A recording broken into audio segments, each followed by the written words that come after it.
My music still works. Yay. It wasn't working when I had tried it a few lives ago. Like everything is gone. I don't know what happened to it, but everything is gone. What's up, sis? I missed you so much.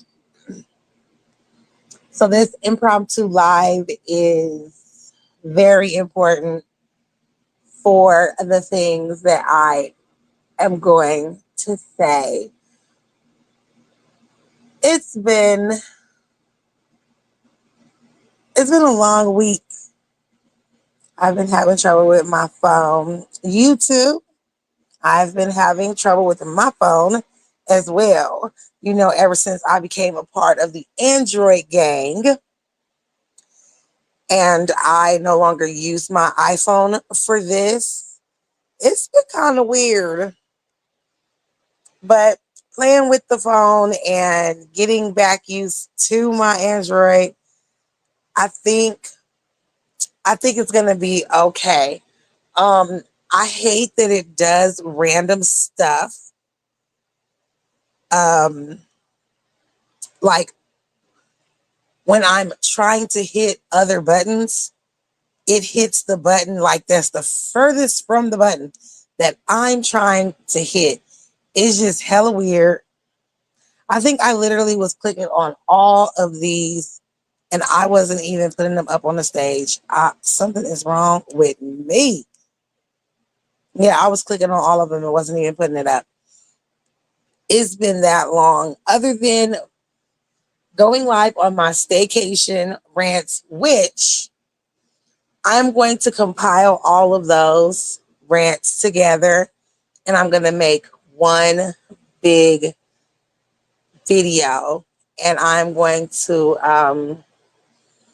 once I'm done with everything that I'm doing within this month, I'm going to just play the whole video. There's still a part that I was going to do that I was going to talk about how much of an ass Kevin was acting when we were at the restaurant. Girl, that shit was so funny. Matter of fact, no, I'm going to talk about it right now before I get into the meat and the potatoes of this live. Um, girl, so we went to a Brazilian steakhouse, a place where basically they bring you different cuts of meat and they bring them to your table and they cut them for you right there at your table. So we thought this was a good idea. We did some research, looked it up. We were going to go other places, like I said earlier. We were going to go to a Mexican place where I was going to have some fucking duck mole enchiladas and um, fresh guacamole made at my table. Or we were going to go and eat some Asian food at PF Chang's, which we're used to that. It just depends on if we wanted to like eat some Asian food or whatever. We could have eaten any fucking where we wanted to. Um, he just acted as so. Do you remember those yellow things that looked like thick ass French fries that I was eating? And I said it was so good. You said you about had a heart attack. Those yellow things, right? That um I know she did have to help you. Girl, I had to go to my son to help me with this phone because it's just too much. Like being a part of Android gang is it's too hard, y'all. Salute to y'all because it's too damn hard. Everything did look amazing. Everything did not taste amazing though. Okay, so she deleted my message to you. What? Oh no, I'm happy that was fixed. I'm happy that was fixed for real. Okay, so the yellow things that I was eating that I said tasted so good, I just found out that those were fried grits. I absolutely love grits. And those are fried grits. They're made into that little stick. It looks like a French toast stick. It's made into those and then it's deep fried. That's what that was. That's why it was so good to me. It was so good. And the cheesy bread was a winner. Okay. But if you eat too much of them, you get four initially, right? If you eat more than that four, the salt, you will have a permanent salty taste in your mouth that is very hard to go away. The most bitter wine would not take it away. Okay. Like a glass of Merlot wouldn't even take it away. I ate four of them exactly. And it was just cheese tasting, strong ass cheese, like sharp cheddar. Those look like squat. Yeah, the no, see, the bananas were brown. They were glazed and roasted. Those were the brown things that Kevin was eating. The things that look like squash, that's what I'm talking about. Those things were grits. It was deep fried grits. And that shit was the best thing I ate there. I hate sour, tangy, and sweet shit. I don't like that. I can deal with a combination of a lot of stuff. I can deal with salty and sweet. You know, I can deal with sour and sweet. I can deal with sour and salty. I can deal with something that's slightly tangy. Like I feel mustard is tangy. What I cannot deal with is fucking sweetness and tang. Yeah. This is why I don't like orange chicken. I don't like that sweet and sour fucking sauce that they serve with fucking egg rolls, and I don't like none of that shit. If it's red and it's translucent, I'm not eating that shit. If it's salad dressing, I'm not eating that shit unless I'm drunk. Now, when I ate some of Dave's hot chicken, it comes with this little dipping sauce that looks like Thousand Island dressing, and that's the worst one. I can't stand Thousand Island dressing. That shit stinks. I know it's nasty. I don't have to eat it. But yep, it looked like potatoes, exactly, or butternut squash, exactly. Those were grits, girl, and they were bussing. They were bussing. Um, I had Kevin put some eggplant on my plate. Now I already had the mushrooms. I knew what they were probably going to give. I had some rice and some beans. I was like, the first, I already knew automatically. I was like, I'm going to go up to the salad bar and I'm going to get me some rice and some frijoles for sure. And the way that they make their frijoles is that they add either beef or pork to it. And ooh, the pork that they use, I can tell it was pork. The pork that they use um in their frijoles negro is so good. That was the best part about it. The rice could have went somewhere. It was just regular rice. That could have went somewhere. But those black beans were delicious. They were good. Yeah, girls, just you like my mama, that shit is gross. Fucking Thousand Island dressing, tartar sauce, ew, all that shit is nasty. And that fucking piece of eggplant tasted just like it had some fucking sweet and sour on it, or some damn just it had some type of vinaigrette that tasted raisiny. I was like, yuck. Like I almost didn't even want to eat no more. It was so freaking nasty.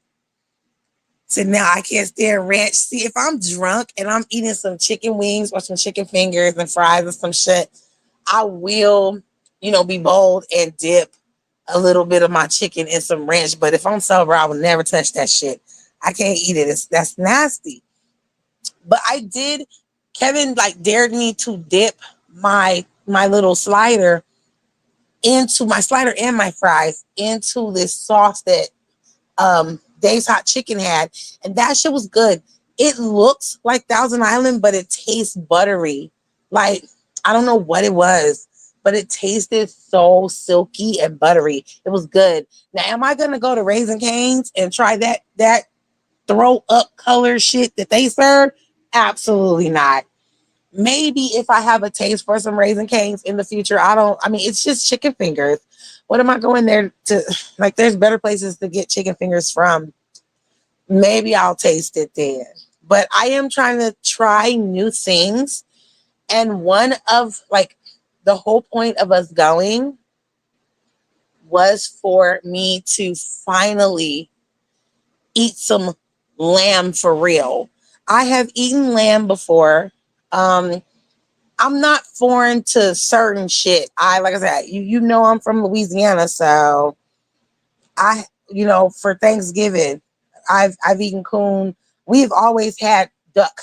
It was always duck and chicken. It was never turkey. I'm actually not a big fan of turkey. So I'm used to eating all that stuff now as an adult. I don't like duck, but I was going to give it another try as an adult by going to the restaurant that we were supposed to go to, Rosa Mexicana. We just didn't go there. And I have had duck tacos. I've told this story during the live when I worked at this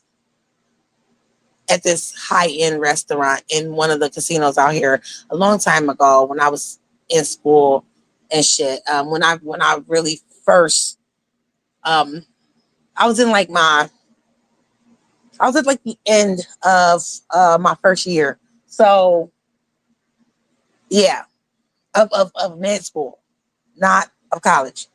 So yeah, that shit was nasty to me then. But it was, and like I said, great chef, the executive chef who was my love. He's the one who made the duck. So it was prepared properly. I just didn't like the gaminess to it. Back in the day when I was a kid, I really didn't pay attention to any of that. So, of course, I wanted to give lamb another try at this very same restaurant. That is the first time when I ate lamb, and I did not like the way that it tasted. I didn't like the gaminess. It had like a sweet little, I don't know, it had like a lingering, bitter, sweet taste in my mouth that just was disgusting to me. So, I wanted to give it another try. So, this is part of the reason why we decided to go try something different. I kept hearing people say good things about their picana, and I did not know what that was. I was very pissed off once I found out that picana is nothing but fucking top sirloin steak. Okay, so I was like, really, really, I was too mad. That turkey that you get from Popeyes, that Cajun turkey, that shit's good. I like my turkey juicy. And in the words of my brother, I like my turkey wet. Okay, don't give me no dry ass turkey. This is part of the reason why I don't eat turkey like that. Because half of the time when people make it, it be dry as fuck. My turkey don't be dry. I've made turkey multiple times for Thanksgiving. And it's always the last fucking thing that we got. It's like everything else goes so quick, especially the ham. That's always, we have an abundance of turkey days later. Like, we don't want to touch that shit. We don't care. The kids, they absolutely love when I do the little Cornish hen things because once we moved here to Vegas, it stopped being duck. It stopped being coon and it started being fucking Cornish hens. Little baby, each person gets a little baby Cornish hen. So, chicken was for sure on the menu. There was even one time when I actually made a big bird, a big chicken, whole chicken, shit, fuck the turkey, whole chicken. Like, don't nobody want that goddamn turkey. It just, the picana was good. It was good, but I was pissed because I didn't get any salmon. and I was supposed to get some salmon. So I was upset about that. We also didn't get any shrimp. And when I looked at the menu for the location that I looked at, those were two meats that were offered. It was grilled shrimp and it was the grilled salmon.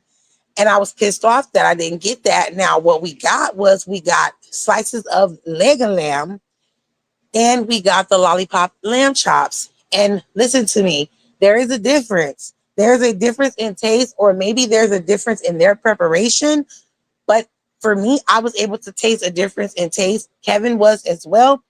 Kevin did not really have a big problem with the leg of lamb. He actually asked for seconds of the leg of lamb. But, and I think the biggest thing for me is I like the content of my meat. I don't go to restaurants to eat steak. I just don't do that. I'm not a steak person, but oh, and we also wanted to try our steak medium. We wanted to try it well, or like medium rare. We wanted it to bleed. Okay. So that is the biggest thing that came out of our dinner date for our staycation, is that we discovered that we actually like bleeding fucking meat. Like, it tastes better than we tasted we tasted the medium rare, we tasted um the burnt, okay? And the slices that were bleeding were just more digestible. But I will say for me, I had an issue with some cuts, even though they were rare. They were, they were pink on the inside and bleeding still. I still had a little trouble. So you guys saw that I was eating slow. Um, what is your favorite steak, sis? I really don't like steak like that. But if I had to order a steak, I'm ordering a T-bone. I'm gonna order a T-bone. Oh, another cut of steak that we were supposed to get that I don't think we got was a filet mignon. I don't remember that coming out, but it probably did. I don't know. Like I said, I don't know what the other one was called. There's another one that that was being served in its Brazilian name. I can't remember what it is. All I just remember is the bacana, and that was good. That was the first one that we got, and yep, mine's too. It's just it's the right amount. Like I was saying, with my meat, I need the right amount of fat with meat content. It has to be the right amount. I don't discriminate against pork. I do well.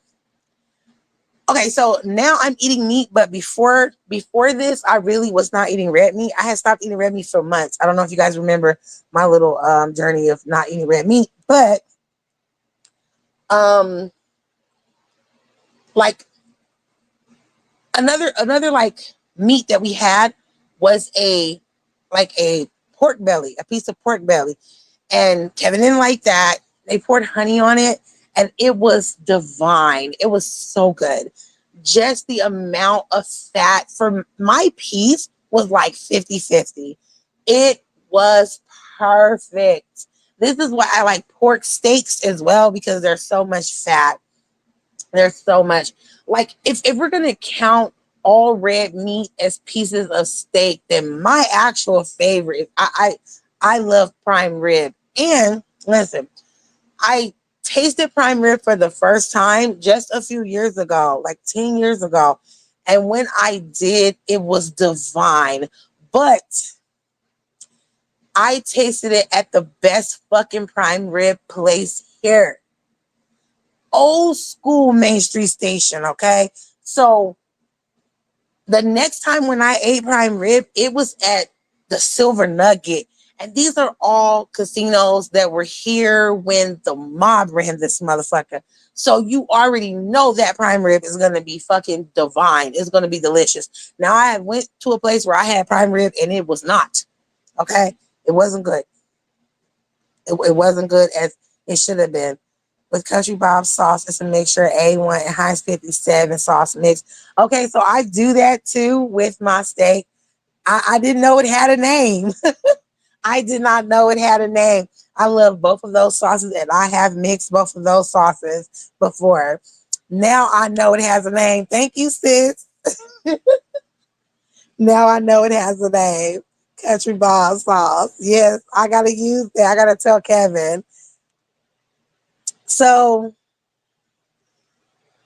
this fool, when oh my god, girl. Okay, so first off, one of the meats was a chicken leg.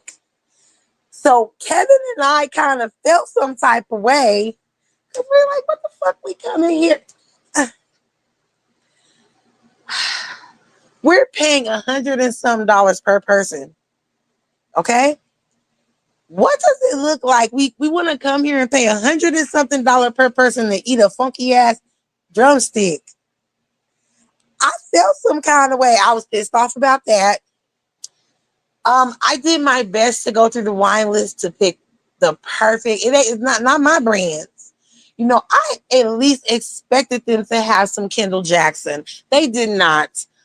So I didn't like the wine. As you can see, when we got up from the table, I still had like half a glass. I did not like the wine. It did not pair good with anything I was eating. It was almost like undigestible.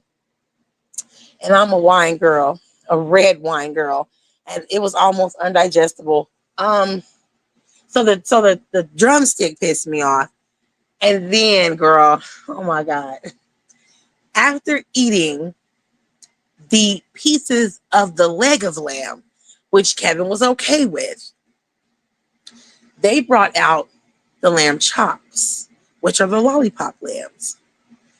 I don't know why they were different, but I tasted the difference.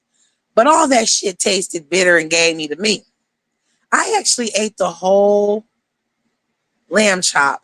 Like I said, I said I was going to eat it, and that is what I did. I was so disappointed. The second best meat that everyone says was the Parmesan chicken, and that shit was hard. It was undigestible. I was pissed the fuck off. Okay, I was so angry about it. It just was. It was just too much for me.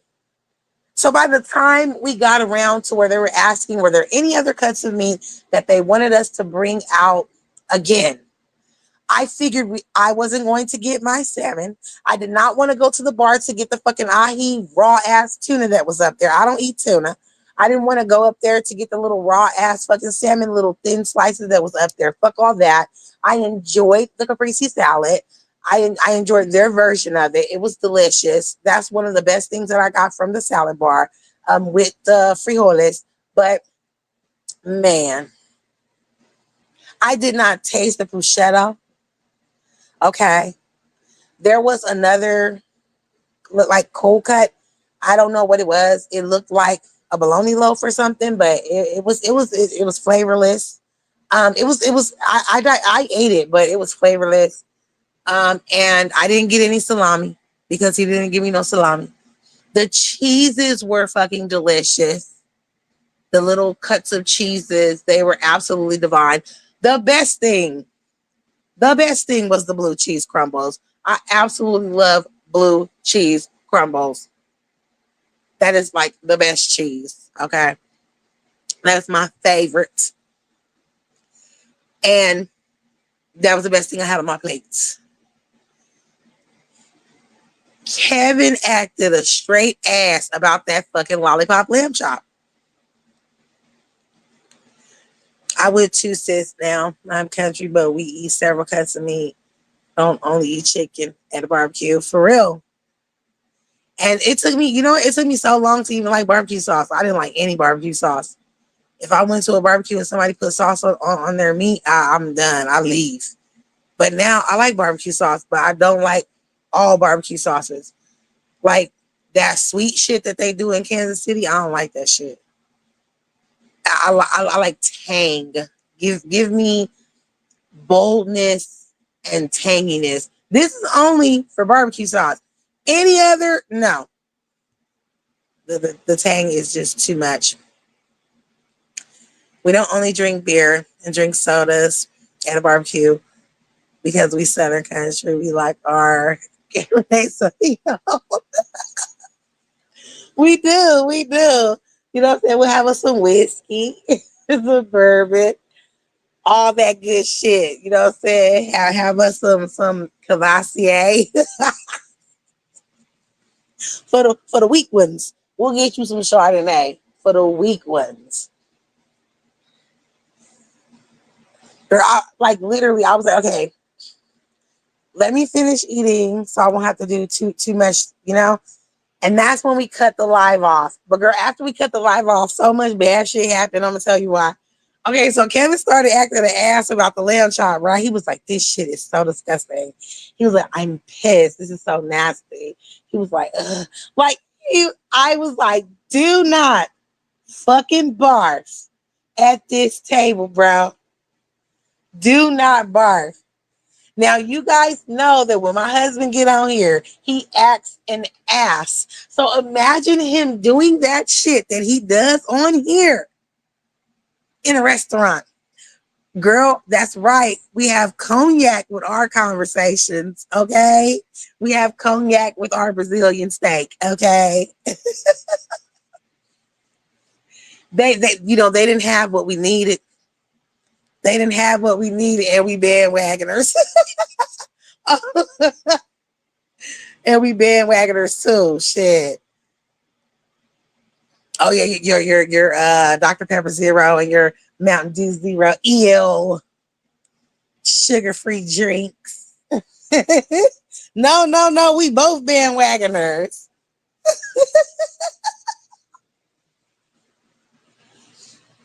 So, like I was saying, you know how he gets just loud and obnoxious. I mean, he wasn't ghetto, but he was doing it on purpose because he knows I laugh at shit like that.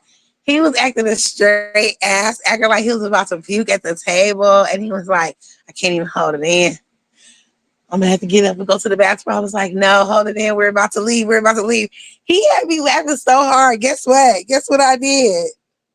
He had me laughing so hard, girl. I broke wind. I was laughing so hard, girl. I had a case of flatulence that was loud as a bitch in the fucking restaurant. I was like, oh my God, it's time to go. It's time to go. And there was a table behind me, girl. Like, I was like, oh. So if you know me, then you know I have digestive issues. I don't eat stuff like that because I can't. You know what I'm saying? And we're trying, like I said, we're trying new shit. Or you know what I'm saying? He had me laughing so hard. I couldn't, like, I did everything. I had no clue it was coming. I just farted like hella loud in the restaurant. I was like, oh my God. No. We're at the table dying. We're at the table laughing so hard. Thank God. It was so noisy in there. It was so noisy in there. I heard it, okay? I heard it. I know the person that was sitting at the table on the other side of me heard it too. It was too much. I was like, it's time to go. I cannot. I just, no, I cannot. Check, please. You know what I'm saying? Like, come on, let's go. It was just, and then like after that, as we're walking out of the restaurant, my son calls me, and my son is talking about leaving the house. He's all the way in fucking at the end of Northwest fucking Las Vegas. You know what I'm saying? Near Centennial. And he has to go to the airport. He's not depending on any fucking body to take him to the airport. So my son fucking gets on the bus, bro. He gets on the bus to go to the fucking airport. I stayed up all night. I didn't get any sleep. My son has never flown before. My son has never been to the airport. I don't think my son remembers when he was at the airport when he was a kid. When we went there and did like our little tourism thing. When he was a baby, okay? But he did like, oh my God. So I was dealing with that. My son is about to travel all by himself to go to fucking Cali, so that he can go to some fucking horror freak show shit in okay, in what I thought was LA, but it wasn't LA. So my son flew to LAX and the event wasn't even in LA. The hotel wasn't even in LA.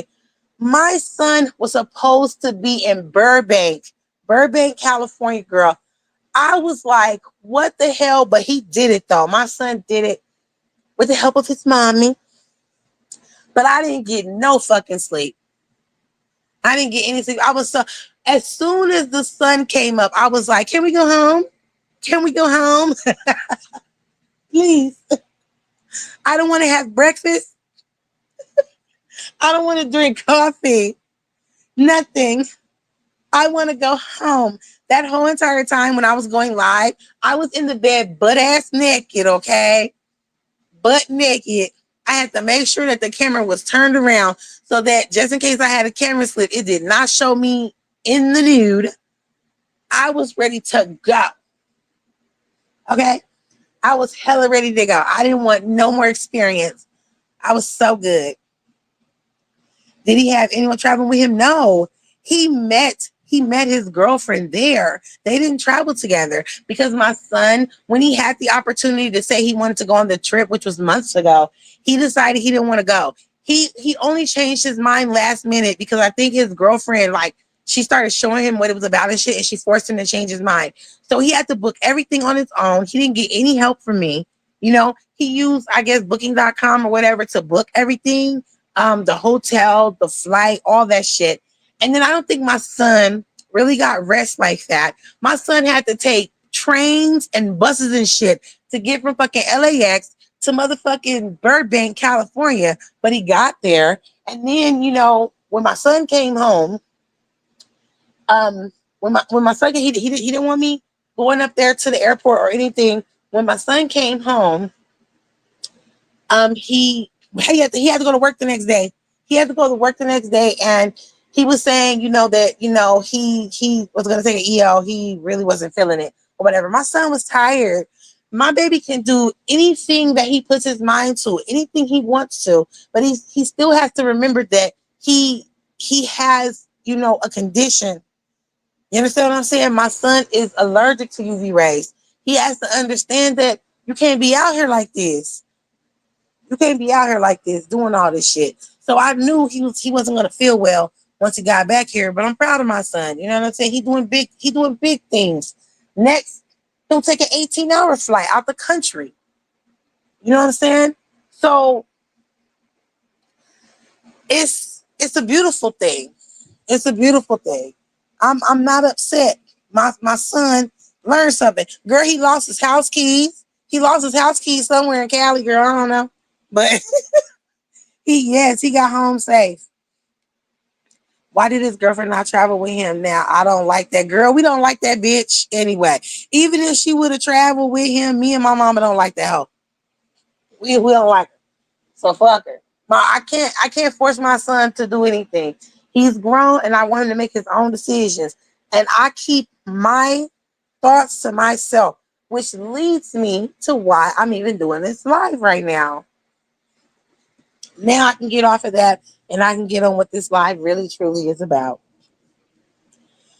I have been seeing so much stuff going on. That was wrong. I've been there with these boyfriends. I know it most definitely was wrong, but I will say this though. I will say this.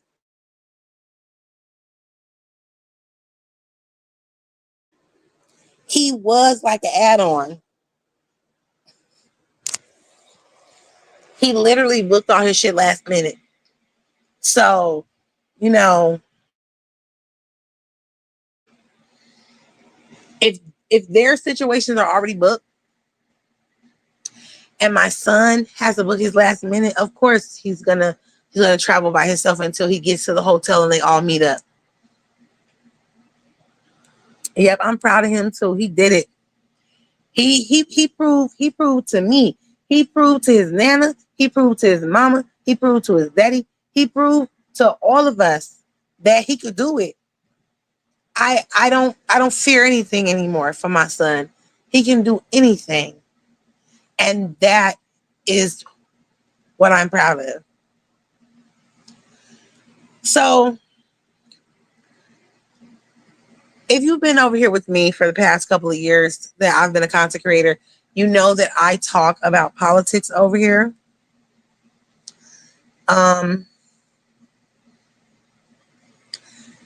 And if you know that I talk about politics, then you may know about some of the characters that I have discussed over here, some of the things that they've said, some of the rhetoric that they've said. One of those people is a political influencer named Charlie Kirk, who was one of the founders of a political organization that is represented through the conservative youth of America called Turning Point USA. I like to call it Trump pushers. It's nothing but a whole bunch of Trump supporters. This is also an organization that has paid for the likes of certain tap dancing coons like Candace Coon Owens, and Officer Fat Tatum. I noticed just how fat that motherfucker has gotten since he has been tap dancing for the man. You looking over 300 right now, sir. I think you may need to slow down on the steaks and the lobster and the shrimp, fat ass. So anyway, I most definitely don't like him. Yeah, don't like him. I have spoke about this waste of flesh before over here.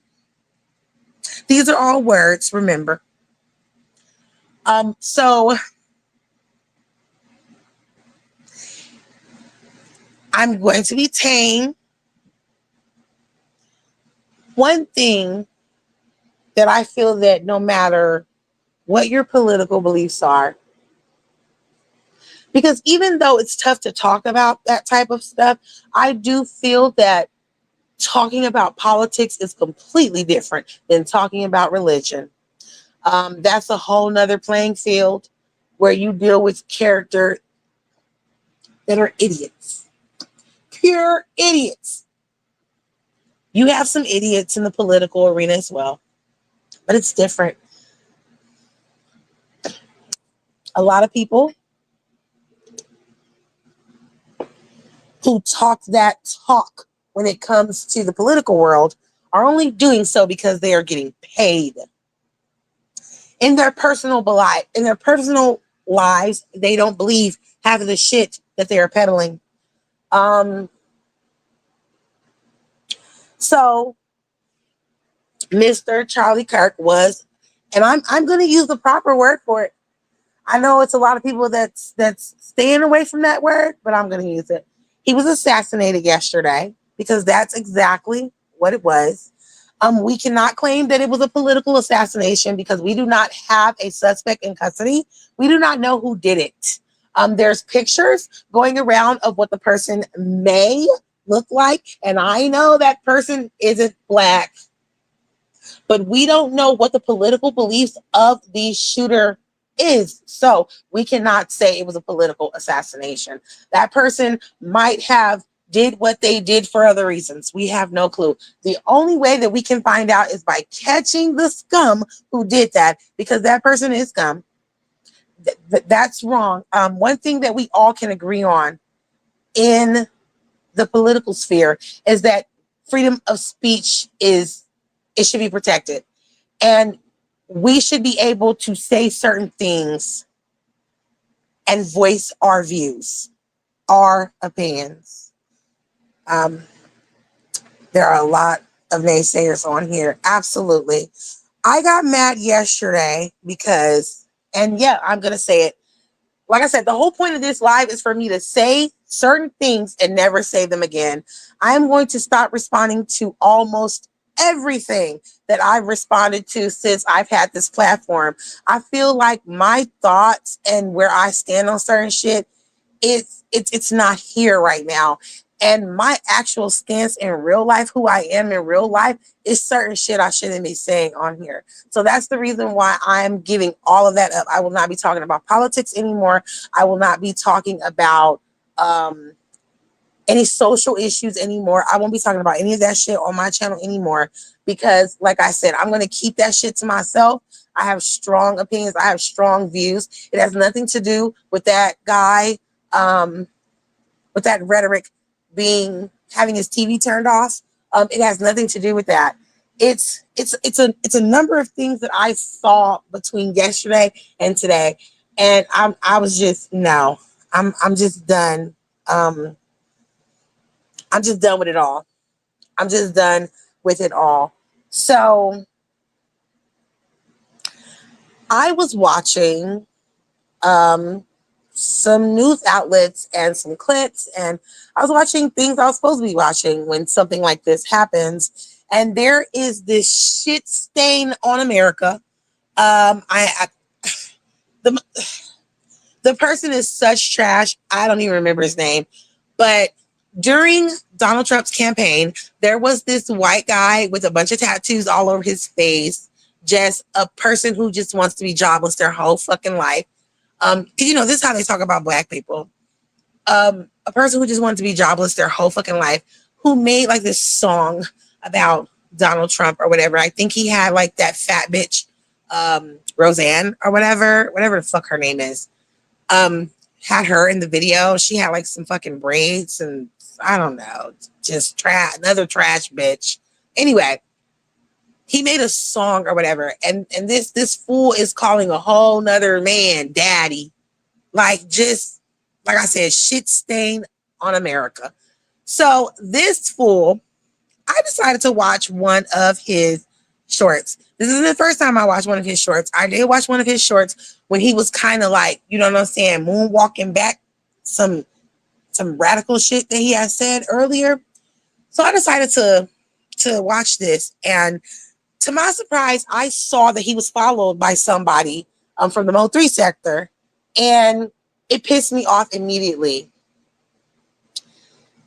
You know what? Should I go to my should I go to my community wall and read what I wrote? No, you know what? I'll paraphrase it. It pissed me off, and I was like, I'm so confused. Why does it always seem that the people who have conservative views are fucking crack smoking assholes? Bitches who used to smoke crack, and I guess they think they different. In my eyes, once you a motherfucking drug user, you're always a drug user. Whether you've overcame it or not. That's some shit I never did and I never will do. We are not the same. Okay? Motherfuckers who don't take care of their children, people who need government assistance, people who have no jobs, no careers, no nothing. Those are always the most conservative Negroes on the planet. I don't understand, what part of the Republican agenda do you align with? What part? Because you ain't rich and you can't take care of yourself unless you use and you implement the laws and the policies that are put in place by, you guessed it, Democrats and progressives and independents. So what part of their agenda do you align yourself with? That's the worst kind of nigga there is. I hate people like that. And when I saw that shit, it made my stomach turn, and there's so much I wanted to say.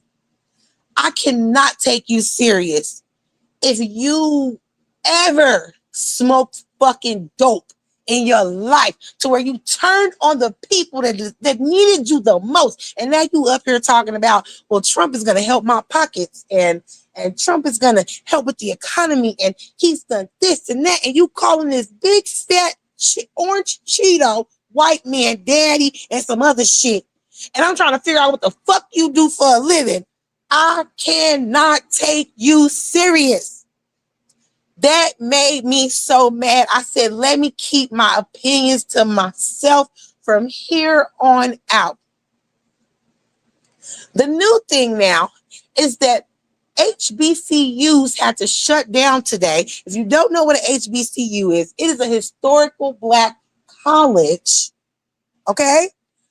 They had to shut down today because they were receiving terroristic threats. What part of that video that you guys see, video, picture, whatever, whether it's pixelated or not, what part of that image do you see a Black person? That's a white person. They're saying that that person right there may be the person who shot Charlie Kirk. He looked white. He damn sure don't look Black. So why are the HBCUs getting terroristic threats? Why are all of these fucking white people enraged with Black people? We didn't do shit. We didn't turn that nigga TV off. I can't do it no more. Like, I can't do it anymore. I can't do it anymore.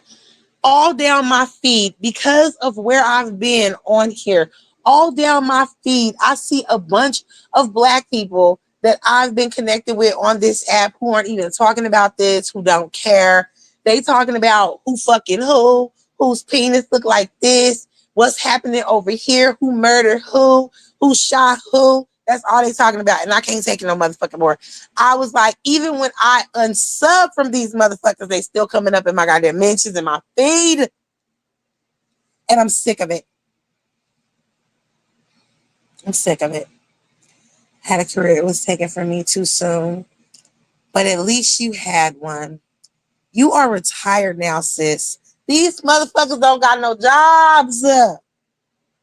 Or they burger flippers. You a burger flipper. Feeling like somebody else doesn't have the right to be in this country. Your ancestors, and I'm looking at you. You not me. Your daddy wasn't born in another country from here. Okay? You the nigga. And I'm watching you. Support a person who calls countries where your ancestors most likely originated from shithole countries.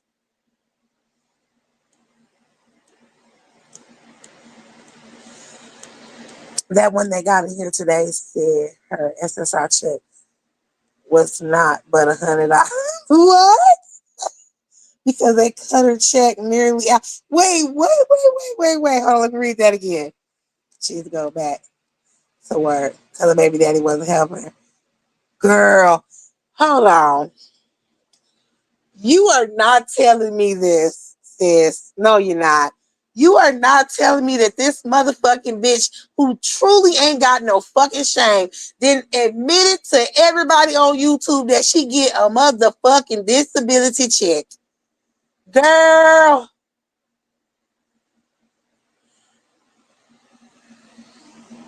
Girl. No, I know you sent me the live. I didn't look at it because I was at work. And I can't have my phone. Girl. Oh my God. You how do you not have no shame? This what I'm talking about. How can you be a bit? You out here? Yeah, I'm finna be. This is my last hoorah, so I am gonna be vulgar. You out here fucking, and you ain't got no man. Okay, you let niggas bust in you, and you ain't got no man, so you end up fucking pregnant. You don't have no ring on your finger. You don't have no promise ring on that bitch either. You don't have no motherfucking promise or no guarantee that a nigga gonna even stand beside you. It's clear that he never was. You continue being pregnant. Don't call me, baby. Fuck, don't call me right Okay, so like I was saying, y'all can hear me, right?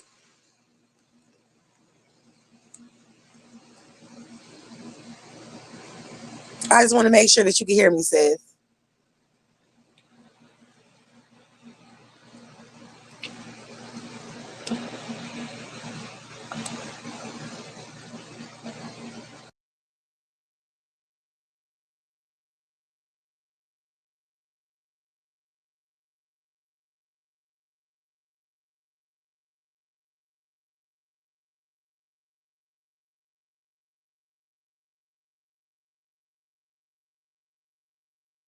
Shit. Yes, you can hear me. Okay, perfect. Yeah, I know you know I was at work. I was. I didn't even have the time to even look at it.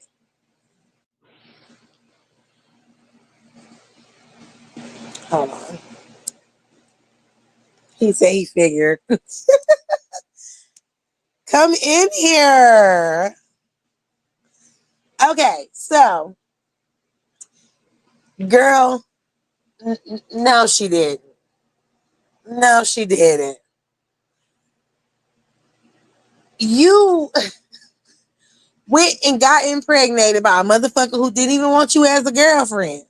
A person who didn't care for you enough to offer you the promise of commitment forever before he even busting you. Okay? So now you's a baby mama, having a baby all by your motherfucking self. Bitch, you was homeless. You ain't had no motherfucking place to stay. Hey, baby. You didn't have no place to fucking stay. Okay? You have your baby and then your baby have health issues. You on this bitch trying to terrorize another person, another mother. You on here terror fucking rising.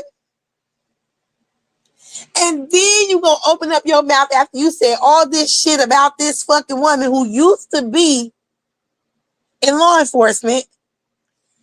You got the nerve to open up your mouth and tell everybody, bitch, you get a crazy check. Get the fuck out of here. Do you not see this, sis? Do you not understand? Do you not see this? This is why I had to get away from that shit over there because it was beneath me. Do you not see this? Hell, her mama wouldn't even help her. Girl, like, this is diabolical. This is diabolical lower life form type of shit. Okay? And this is how I feel about these coon ass, grifting ass people on here. You barely got a pot to piss in and a window to throw it out of. If it wasn't for Section fucking 8 and low income housing, some HUD for your ass, you wouldn't even have a place to stay. But yet, you want to go around here talking about you a conservative. What are you conservative about? It's time to call people like that out. It really, really is. You see, I don't like neither side. Democrat, Republican, I don't like neither side. I'm independent. And the funny thing is that I'm not 100% liberal. I also have conservative views. There are views that conservative people have that I also share.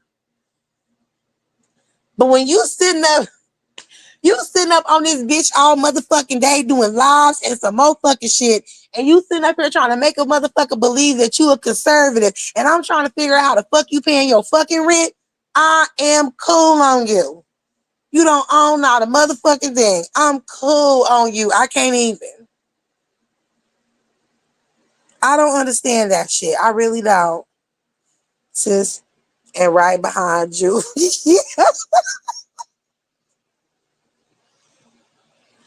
That's the major thing I hate about this motherfucker. All the posers come on this bitch and think they doing something because they got a few people in they fucking chat to listen to them. Don't nobody give a fuck about you. People come on here to listen to what the fuck you got to say because half of them talking shit about you, laughing at your dumb ass, or they are bored and they don't have nothing to do. So they sit up in your shit because it's something to do. If you no longer have a life due to this type of shit right here, due to YouTube, you're a failure. Because before this shit was popping, what were you doing? Huh? Before C-19, what was a lot of you people doing? I'm about to call y'all a fucking dirty name. What were y'all doing?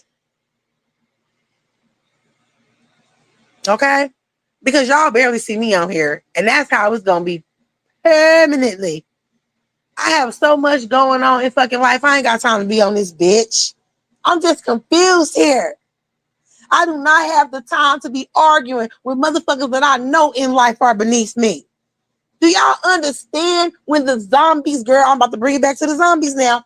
Do y'all understand that when the zombie apocalypse fucking happen, y'all do know y'all are the people that I and people like me are going to throw the fuck out there so that the zombies eat?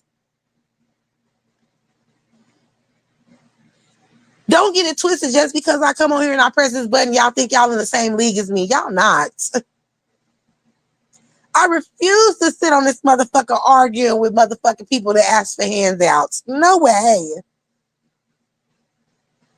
No way. I refuse to sit on this motherfucker with people who became teen mothers and they dropped out of school. Bitch, I did it. I refuse. Hell to the no. That is beneath me.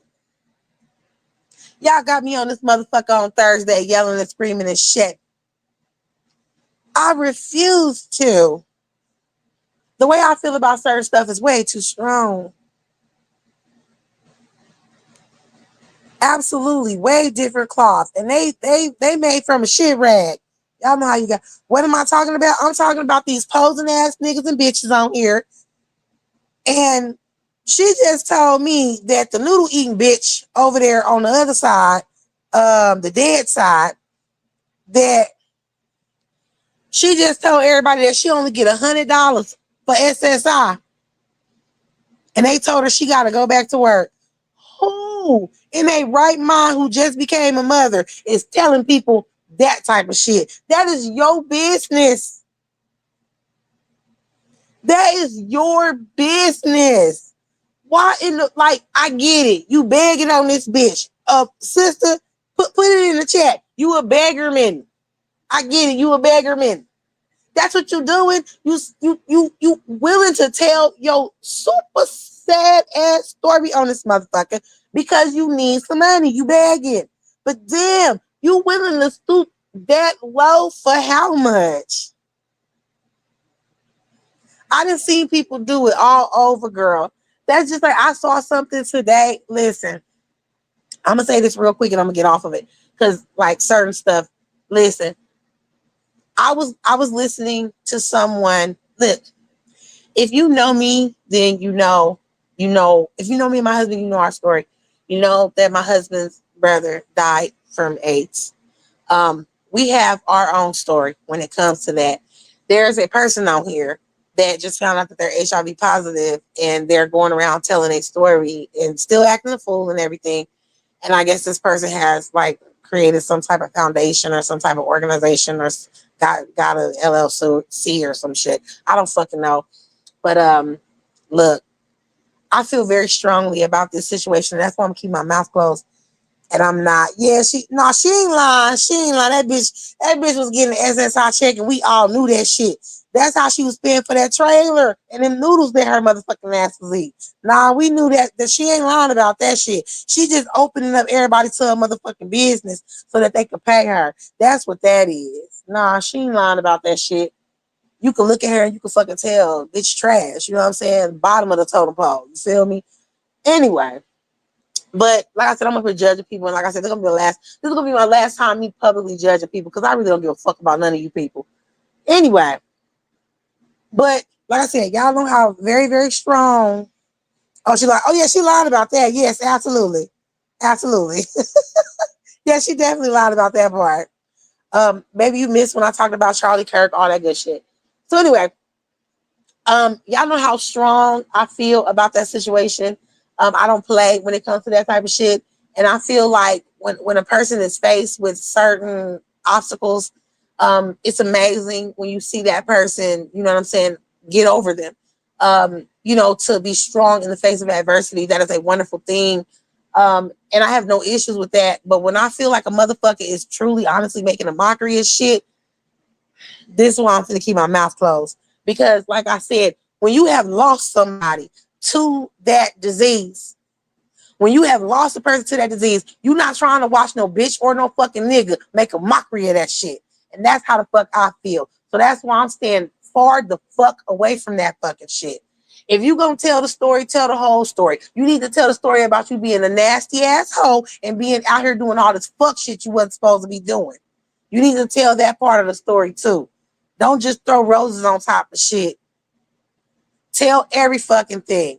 You know, put some resources out there to help with other things. All you doing is just talking about getting to a certain point with your sickness, but you're not trying to put the resources out there for people who have sex addictions, people who are out here whoring, selling their ass and shit. That should also be a part of your program as well. You need to do something about the problem if you're trying to find a solution. Everything comes in tiers. There's a cause and effect for everything. You understand what I'm saying? You didn't just get the shit out of nowhere. There was a reason. There was a lifestyle you was living. And since you are not LGBTQ plus, there was a lifestyle you was living. I'm done. Let me be quiet. That ain't right. Let me just be quiet. Let me just be quiet. Like I said, I don't play with certain shit like that. And it's a lot of shit they doing over there in that sector I don't fucking like. And I have busted out the seams, baby. I don't know why the fuck I was ever over there. I have busted out the seams. I don't hear trying to be nice and no. I don't ever try to fit in. I don't ever want people to like me. I don't ever kiss no type of ass. I don't ever do shit like that. I don't even know why this was a thing for me. I don't know why it was ever a thing for me. I guess, sometimes you be in La La Land, and when you snap out of it, when you realize how far you went from your base, some people come back. Others continue to go further. I'm one of those people that's running back. I'm running back. I have to go to square one. I have to go right back to square one. This is not this is not me. Okay? It's not me. She most definitely is a beggar man, okay? Big time. Big time. Good evening, Gabe. How are you, Gaby baby? I hope you're having a wonderful, what is this, Thursday?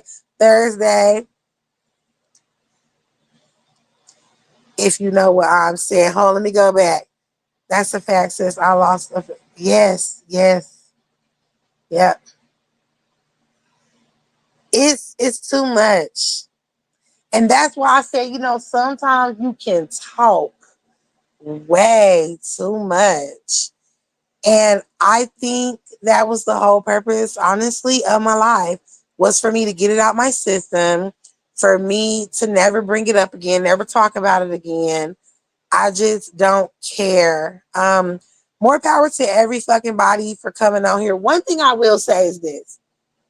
I said it on my community wall. You can be whatever you want to be on here. You can come onto this platform and you can literally remake yourself. Who wants to come on a platform and be a wimp? Who wants to come on a platform and be a whore? Who wants to come on the platform and be a dumb person? No one. But for some odd reason, on this goddamn app right here called YouTube, I see a lot of people who want to come on here and be lower life forms. I really just don't get it. I really just don't get it. I promise you, I don't. I am having a very, very blessed day, Gaby. I hope you are as well. I have been detoxing from this, and it feels so wonderful. It feels so good. I can't wait. I can't wait to do my East Coast, my Midwest East Coast leg of my little trip around the world. I'm gonna have fun. And I am going to eventually at the end of the leg, I'm going to go out the country. As you guys know, I do have a best friend who lives in Belgium. And I do want to show you guys that, a different view. Um, yeah, this shit on here is just, it's too much. It's too much. It's too much for me. People acting crazy on here. I'm going to get off that subject because I'm getting emotional. Yes, please don't get emotional unless you're getting mad. If you're getting mad, then when am I coming to the Midwest? Well, my trip is I'm going to Atlanta and I'm going to go see Leggett. And then I'm going to New Jersey. So I'm going to hit all the little points in between. And then at the end actually, the end is going to be Manhattan. The end is going to be New York, but I'm going to be staying in Hoboken. And yeah, that'll be for now. That will be what I am going to see and do and experience. I always wanted to get on a subway, and I want to get on the dirtiest subway car with all the graffiti and shit. I like going to the hoods. I don't want to see nothing nice. Take me to the hood first. Like my first time in Cali, I was like, please don't take me to nowhere nice. Please take me to the hood. And that's where I went. I went to the hood, you know what I'm saying? I drove around Skid Row. That shit was sad as fuck, y'all. But I like seeing realness. I like realness. I do want to see. I actually was doing a drive-through virtually through where was it in Indiana? I'm gonna have to go back on my computer and look it up. But it was in Indiana. And I was like, oh, this is pretty. So I'm looking at every state right now. I'm like, I want to go here, here, here, here. Right now my kids are kind of small, so I can't really do what I want to do. But eventually I will, and I'll still be, nice and young and ripe and beautiful. They have this waterfront view in Jersey City / Hoboken, New Jersey that I have to run. I have to run it. I have to walk it. I have to put on some fucking rollerblades and skate it. I have to do all that shit. Like you have a beautiful view of New York on the other side. I think on one end it's Manhattan. On the other end, you can see the Statue of Liberty from it and every fucking thing. It's just beautiful. I feel like everybody should get out and have these experiences. Um, we're still doing our sister trip, our the original cabin journey. I heard it's another one going around. Some other people in another sector trying to do a little cabin journey and go to the same fucking place we going, girl. Yeah. Hmm. She said she's chipper, holly, and jolly. I was gonna say something that was gonna make you mad, so you wouldn't be sad. You would be mad instead. You know. Um, I read something that was very inappropriate, but also telling. I shouldn't say that on here. You know what? Yeah, I am. I am gonna say it. You know why? Because like I said, this is the last live I'm talking about any of this shit in. I know you guys have a beautiful state. There are some very small cities there where there is nothing but greenery, nothing but big, thick, lush trees. And I love me some big ass lush trees. So it's a lot of stuff I want to see. A lot of things. Because I'm a white girl in a bit black.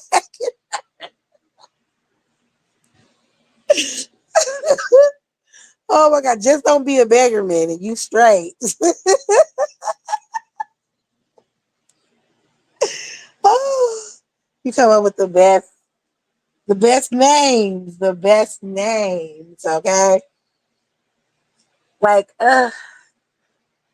we walking the green belt. Yeah, we gonna walk the green mile. Mouth split. I don't want to walk the green mile.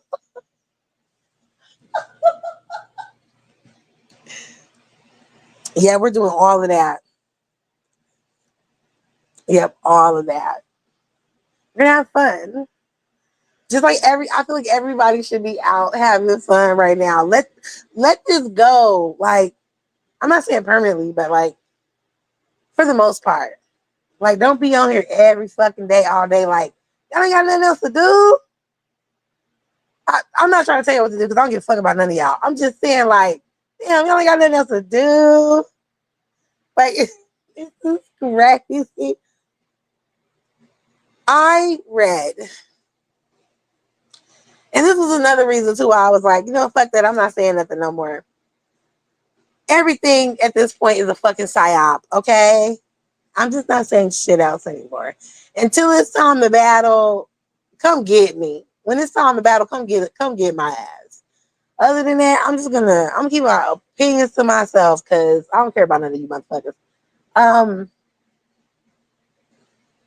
I read that someone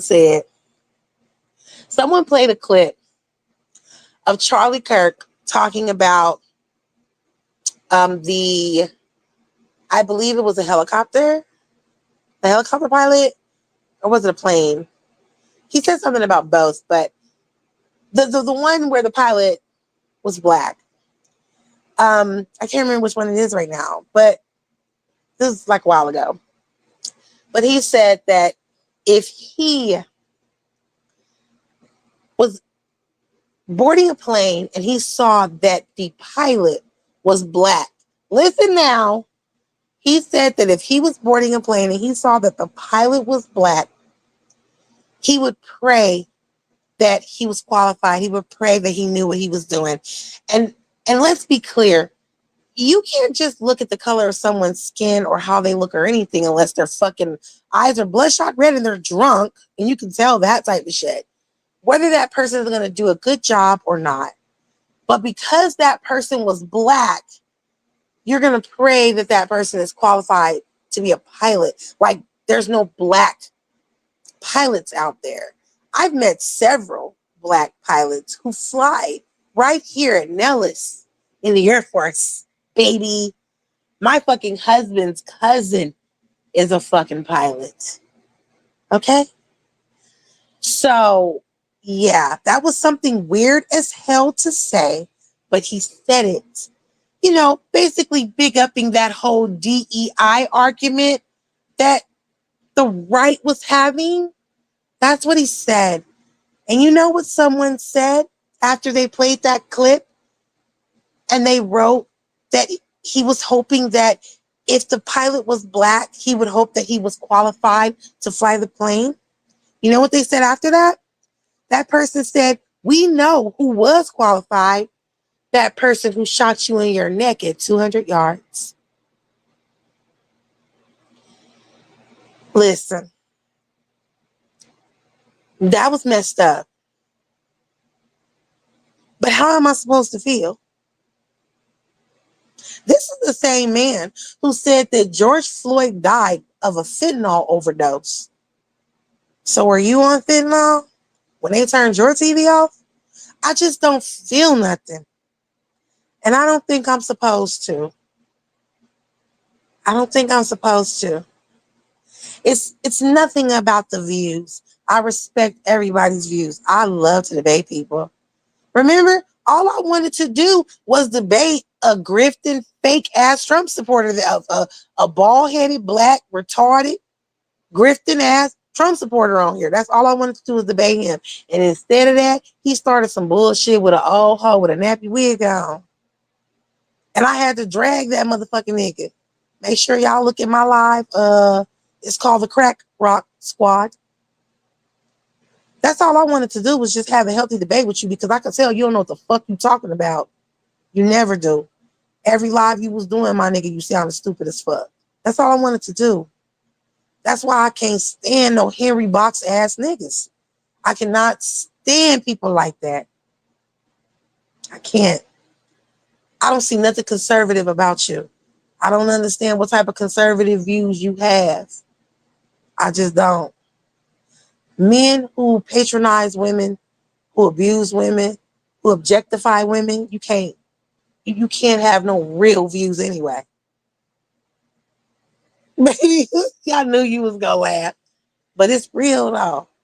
If I get that's why I'm not talking about this no more, because baby, I'll drag the piss out of motherfucker. That's why I'm not talking about this shit no more. I'm not about to let this shit fuck up my beautiful mind. It's motherfuckers out here that can barely talk. I talk like this because I'm on here. You'll never hear me talking like this anywhere else. Okay? These people probably barely can fucking count money past $100 bill. They damn sure don't know what 100,000 look like, and never will. These people don't have no businesses. These people don't know what none of this shit is. They don't know how to, file their own. I mean, you know how easy it is to file your own taxes? You rather go to somebody and get scammed. Y'all some weird motherfuckers on here. But then again, y'all not weird. It's just I'm not used to this part of the totem pole. And believe me, within every race, within every part of society, there's a totem pole. And here in this place called YouTube, it's a lot of you motherfuckers that's at the bottom of it. I ain't never been to the bottom of it, baby. So I ain't never been around none of y'all. That's why I keep saying y'all weird, because I ain't never been around none of y'all.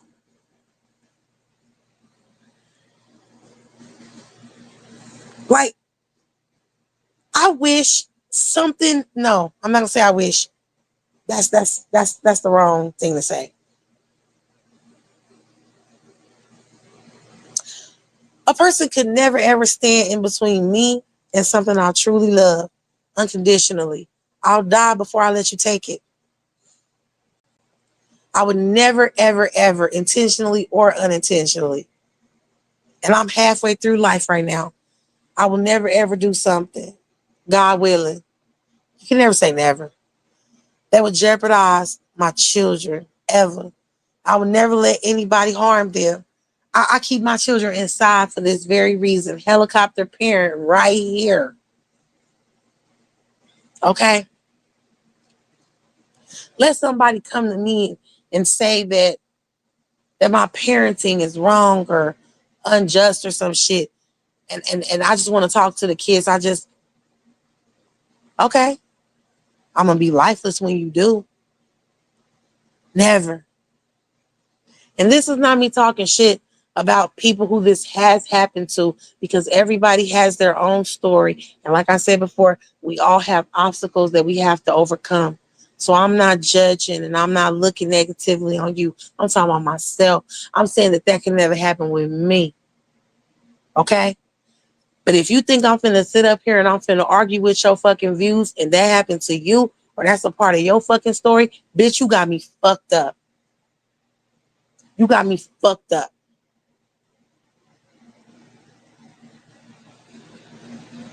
Never.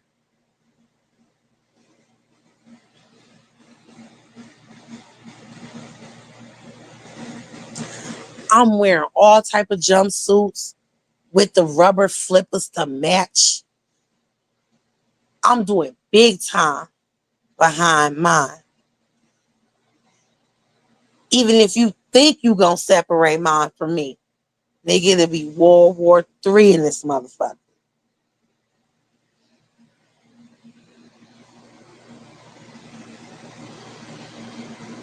Each one of my children represents a part of me. Each one. You fuck with my child, you fucking with a part of me.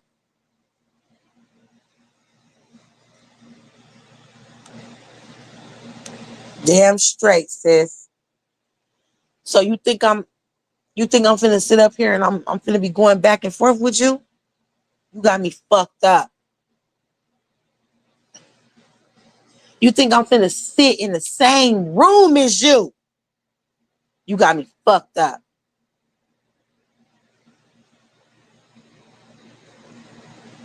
Have your fucking hero story. Have your story of overcoming shit. There's nothing wrong with that. Kudos to everyone who was struck down with illness or addiction or just any type of adversity and you overcame that shit, you the GOAT for that shit. But if you think I'm finna sit with you, if you think I'm finna debate with you, I'm finna argue with you, I'm finna put my feet in your shoes, bitch, you got me fucked up. Never. I am proud to say that I feel I'm better than your ass. And I will not take that shit back. Nope. I will not. If you are a mother, you out here fucking thinking that you grown enough to fuck, you out here making all these motherfucking mistakes and you can't take care of yours. You don't want to go get a job for yours. You don't want to rob the next nigga for yours. Bitch, you can't sit. Go find a room in a whole nother zip code for that hoe because you can't sit with me. You can't sit with me. No.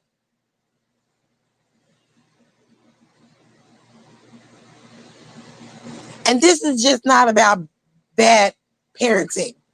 I'm just using that as an example. I'm talking about anything.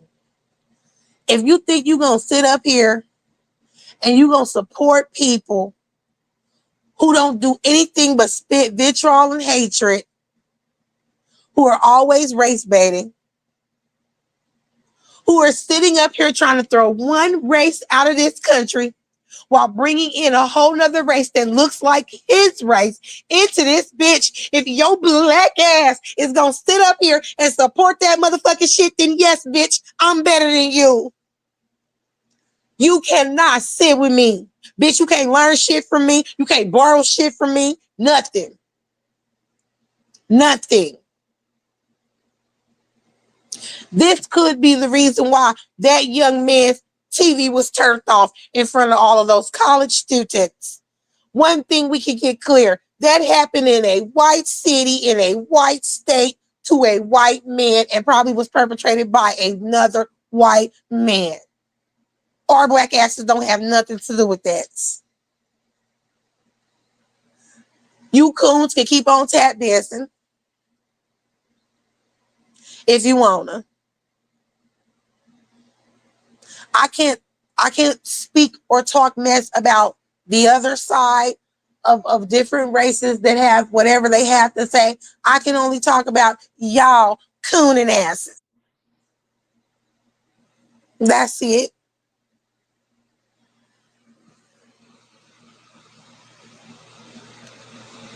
Girl, my life would be nothing. It would be nothing. If something happened to mine, you might as well commit me. There would be no reason. None at all. None at all. I feel whether I like you or not, you should still be treated equally. Period. You are allowed to have your views because you know why? Because I want to be loud and proud about mine. I'm not trying to shut you up. I'm just saying you're not me and you can't be around me. With the views that you have, stay away from me and mine. That's all I'm saying. Everyone should be free to give their opinion about whatever it is. Stay respectful though, but whatever it is, just know on the totem pole,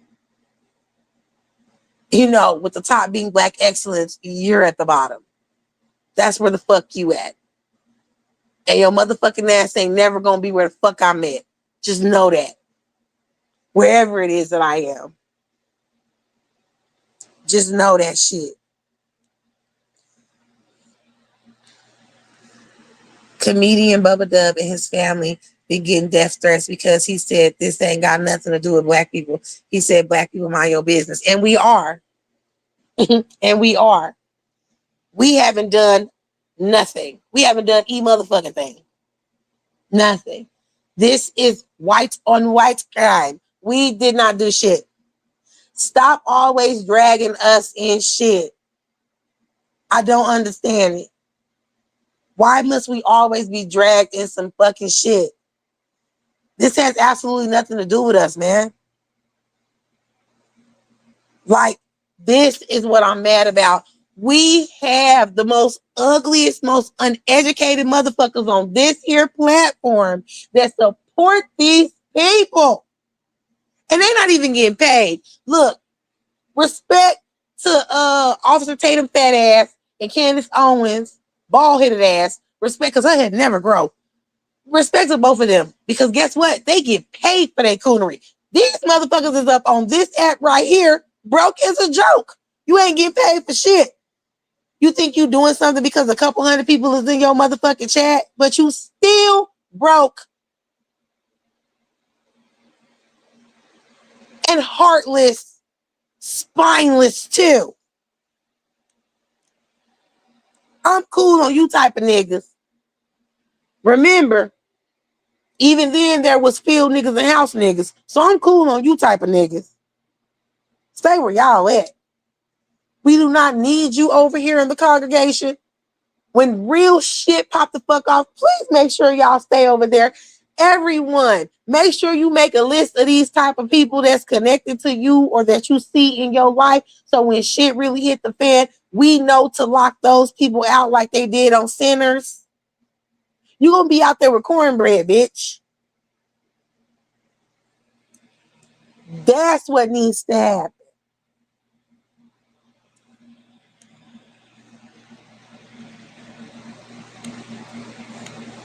Girl, the majority of them that's on here motherfucking running a motherfucking mouth being crusaders is on government assistance that their side says is not needed.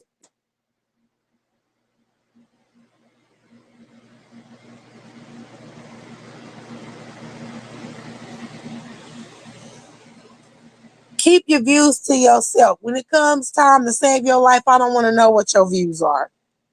It ain't going to change what I got to do, but I still don't want to know.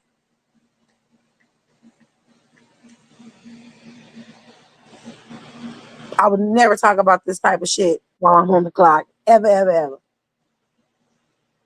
Ever.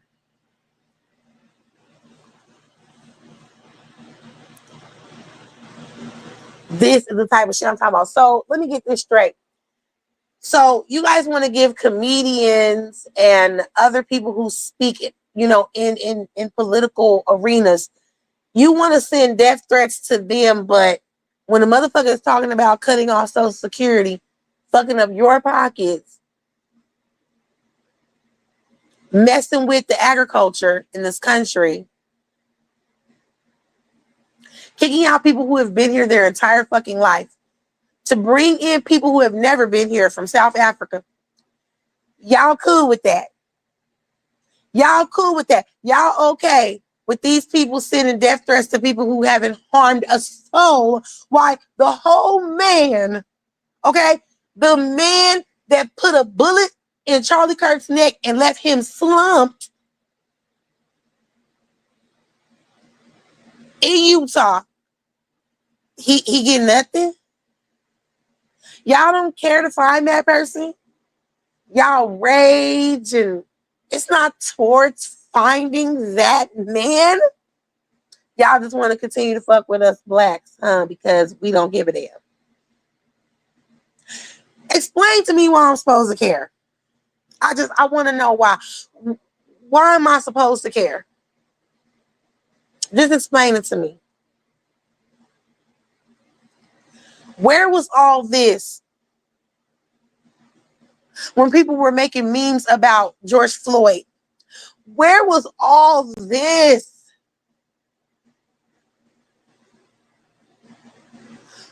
with Sandra Bland? Where was all this with Trayvon Martin?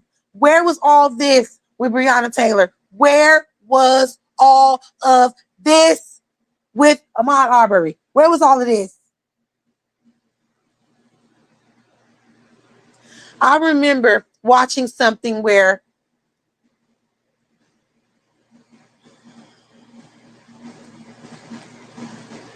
a speaker a political speaker. Can't remember his name, but I will find it and I will do the revision or whatever. He said that this was when they were around talking about black fatigue. Okay. Basically saying that young black men are just born to, to terrorize. They have each and every single black male, young black male, has it in them to just be a troublemaker. It's up to that black male to decide to go opposite way and not be a troublemaker. So I guess you must not be talking about all these school shooters. I hope you guys know that at the same time when Charlie Kirk got shot, 3 other children lost their lives in a school shooting at the same time. Where's the coverage for that? Kudos to MSNBC because they did coverage on it. Even though I'm real pissed off at MSNBC because they fired an anchor that they had working there and he didn't even say anything wrong. See, if I paid for this bullshit ass StreamYard, I would have these clips for you guys, but I just don't give a fuck. I really don't. I really don't. If you go all the way back, matter of fact, I have a live where I was talking about the Carmelo Anthony psyop that was going on, that's still going on. I named a few school shooters and they all were fucking white.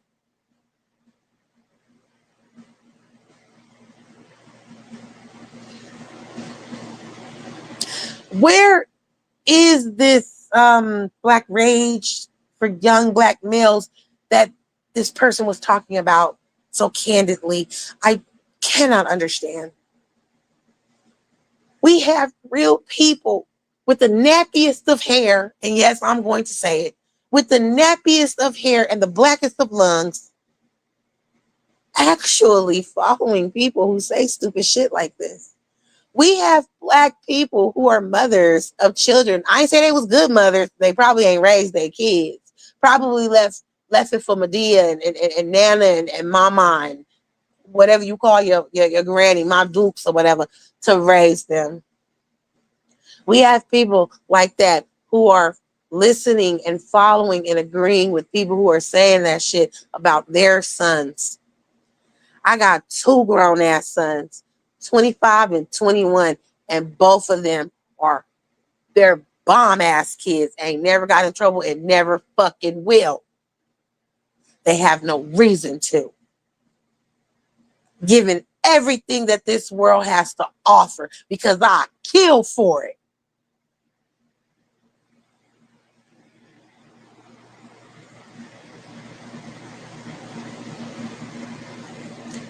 Trash. You people are trash. Okay? Y'all need a hefty bag. Trash.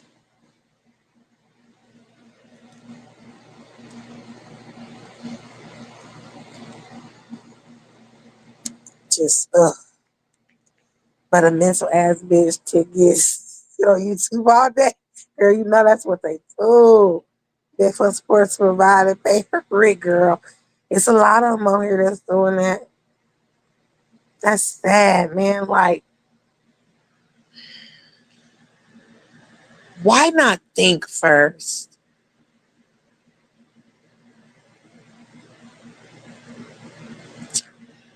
Why not think first?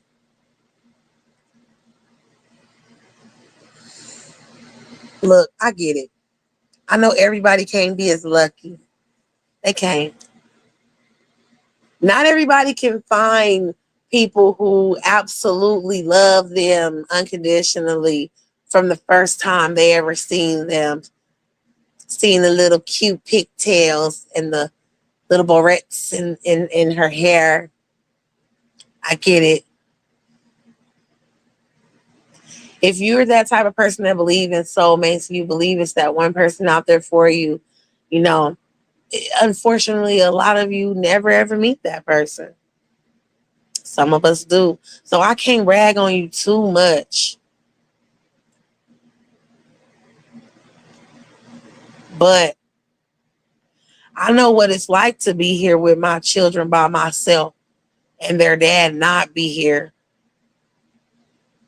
Whether he was out in the street running with somebody or he was fucking protecting the borders of this country, making this country more safer for me and his kids.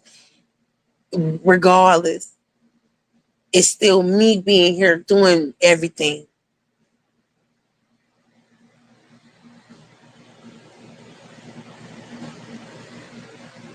You know what I'm saying? Never forget that I, at one point, was a military wife. So I know what it's like for him not to be here. And it just be me and my babies. That's not an excuse, though. Once you know you have that life in your hands, it's yours.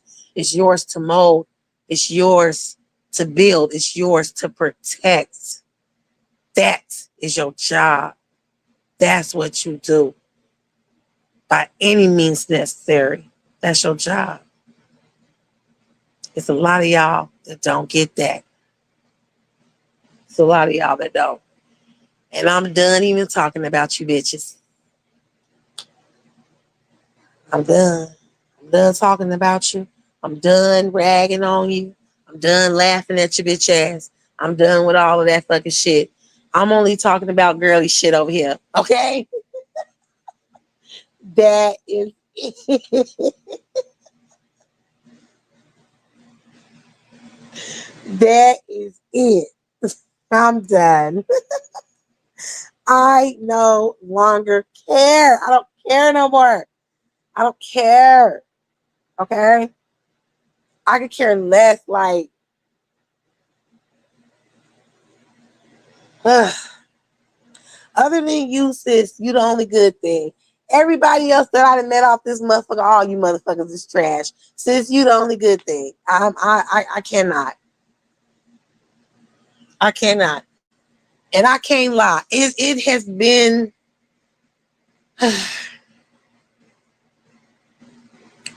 you know when you have a child and you're ready. We both have experienced. Maybe some of you haven't experienced it, but your child is right there at the precipice.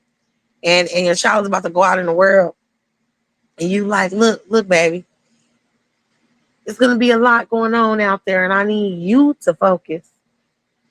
Know that you can always come back here. Some of you motherfuckers don't tell your kids that, but it's a really big world out there. And I'm gonna always be afraid for you, but at the same time, I'm gonna always pray for you. You're gonna always have mama, you're gonna always have daddy. You're gonna always have Nana, you're gonna always have brothers and sisters, you're gonna always have cousins, you're gonna always have all of us. When it comes to my family, that goes everywhere. That goes for my nieces and my nephews. You better not touch them. You better not touch them. I feel like that even with my friendships. I know I can be, a tough person to get along with on certain levels. I'm very strong-willed, very strong-minded. I get it. But when a person is telling you they see something, they know something, they feel something, you can either choose to listen or you could choose not to listen. And that's cool. It's been a lot of people, baby, who chose not to listen. So with that being said, I have enjoyed seeing egg on a motherfucker face. I can at least be honest about that. I have enjoyed it. When you show me that your friendship is worthless to me, I don't get mad. I'm not mad. I'm happy. Thank you for showing your face to me. I'm happy that you did that. But I ain't gonna lie to you. Seeing other people kick your ass around this motherfucking application has been entertaining. It's been entertaining. And sis, You know exactly what I'm talking about. Seeing that shit has been funny because we over here tried to warn you. We tried to shield you, to be honest with you. And I guess that wasn't good enough. I guess you felt the way that you felt. And now you out there on your own getting your ass kicked. Pure kick. Okay. I do not know what it feels like for everybody to not like me. But what I do know is if that ever happens to you to where it's a bunch of people that don't like your motherfucking ass, that is when you need to actually go into the bathroom and take a look in the mirror. Do what Michael Jackson told you to do and look at the man in the motherfucking mirror. Because it's something you doing if motherfuckers don't like you, bruh. It's something you doing.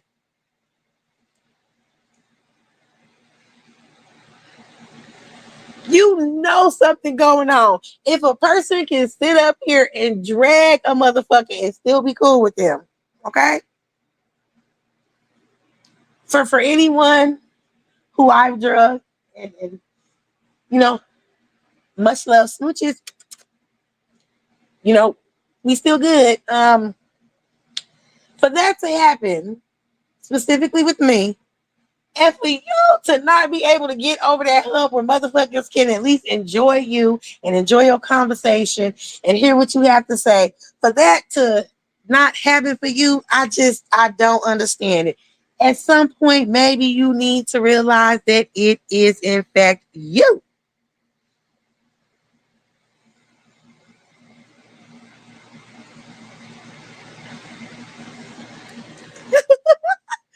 Hammer, hammer her ass. I thought you said hammerhead ass. But this is what I'm saying though. Sometimes some things are truly karmic.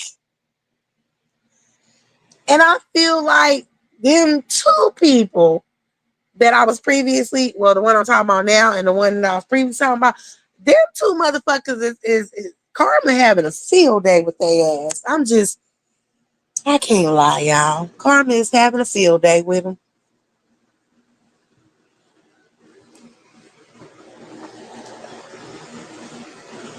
That's on some real life shit.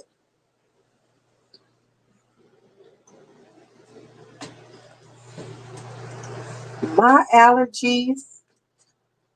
Mm-mm. Oh, please.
My apologies. My allergies is kicking my ass, okay? It's the change of the weather. It is so cool out here right now. This is foreshadowing of a chilly Halloween night. Ooh, I can't wait. Halloween is my favorite holiday. And boy, do I have some real stuff planned this year. What's for dinner? Me? No, it's just playing. What do you want?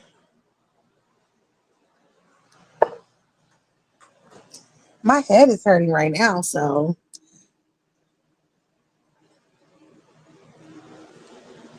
I gotta take a Tylenol and then I'm gonna take a Benadryl.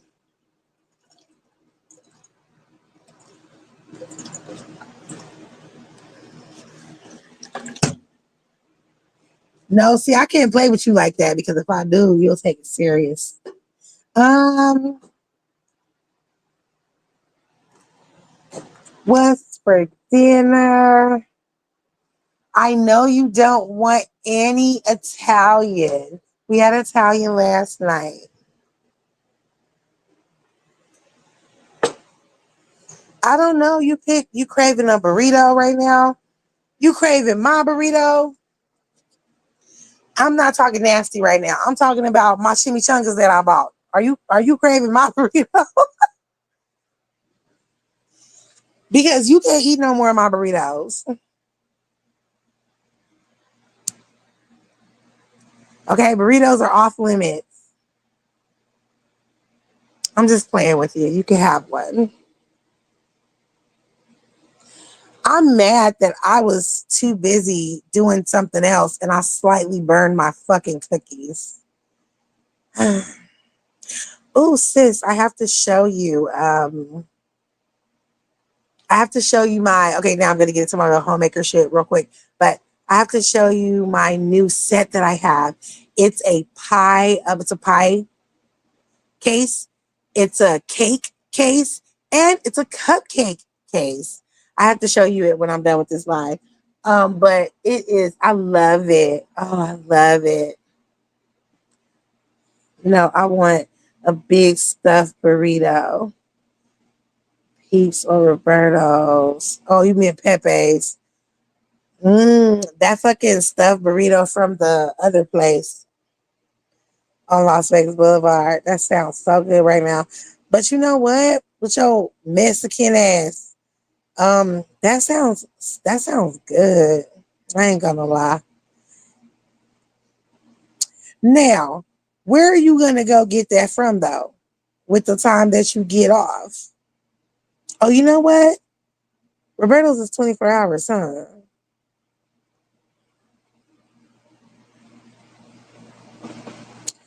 I don't want no burrito, but I'll take some fries, some corn asada fries. Just in time for the holidays, girl. I can't wait. Ooh, when I tell you I am about to make this Kool-Aid cake. Wait a minute. I'm also gonna show you the cake molds that Kevin showed me this morning that he's about to give me. Oh my God. And the little bitty, I have a soup. Matter of fact, hold on.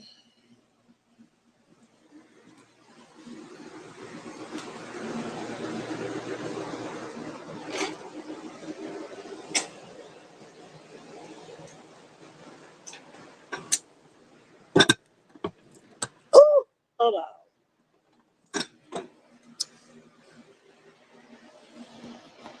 The cupcakes and the pie. Girl, I'm so mad about these cookies, girl. Let me I used to think to vent them. I think they're cooled off, so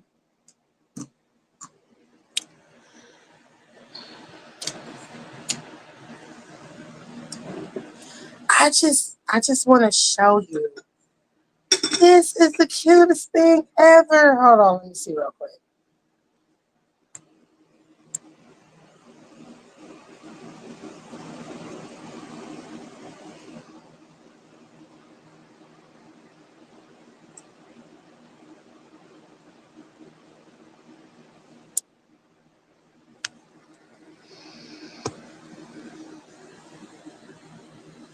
Look at this, girl. This is so adorable. It's so little. This is a crock pot. This is so adorable. I'm trying to take the damn thing out. See, look. I said, oh my God, I can make my winter soups in here. This is so fucking adorable, girl. And this is the cookie thing. This is underneath it. This is the cupcake. That is the cake thing or whatever. This is so adorable. I love it. Anyway, there's some other shit that I got that I have to show you as well. This is the season for me to buy a whole bunch of housewares and just lose control. Um, I can't help myself. And then on top of that, like I said, I have to show you the cake molds. They make some of the craziest shapes of cakes I've ever seen. But it is so little, it's perfect for like 2 bowls of soup. And I just wanna make some like I just want to make some broccoli and cheddar soup right now. My classic chicken noodle with the egg noodles. I just want to make it just just to make it.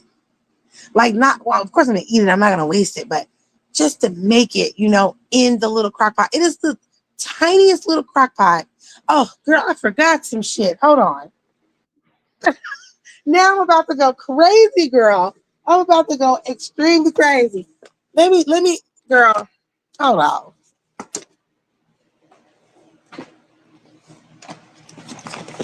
I have went nuts, girl. Absolutely nuts.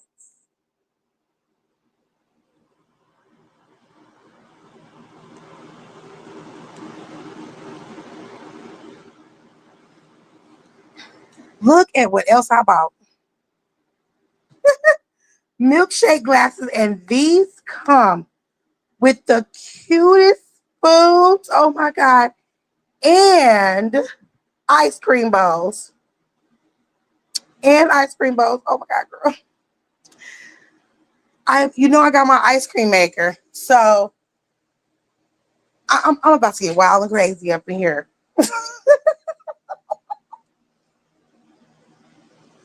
Now, I have other appliances that I have always had, but I just didn't use them. Um, just because I don't have a use for them. I'm kind of buying stuff that like low key I don't have a use for either. So I think at this point I may be a hoarder.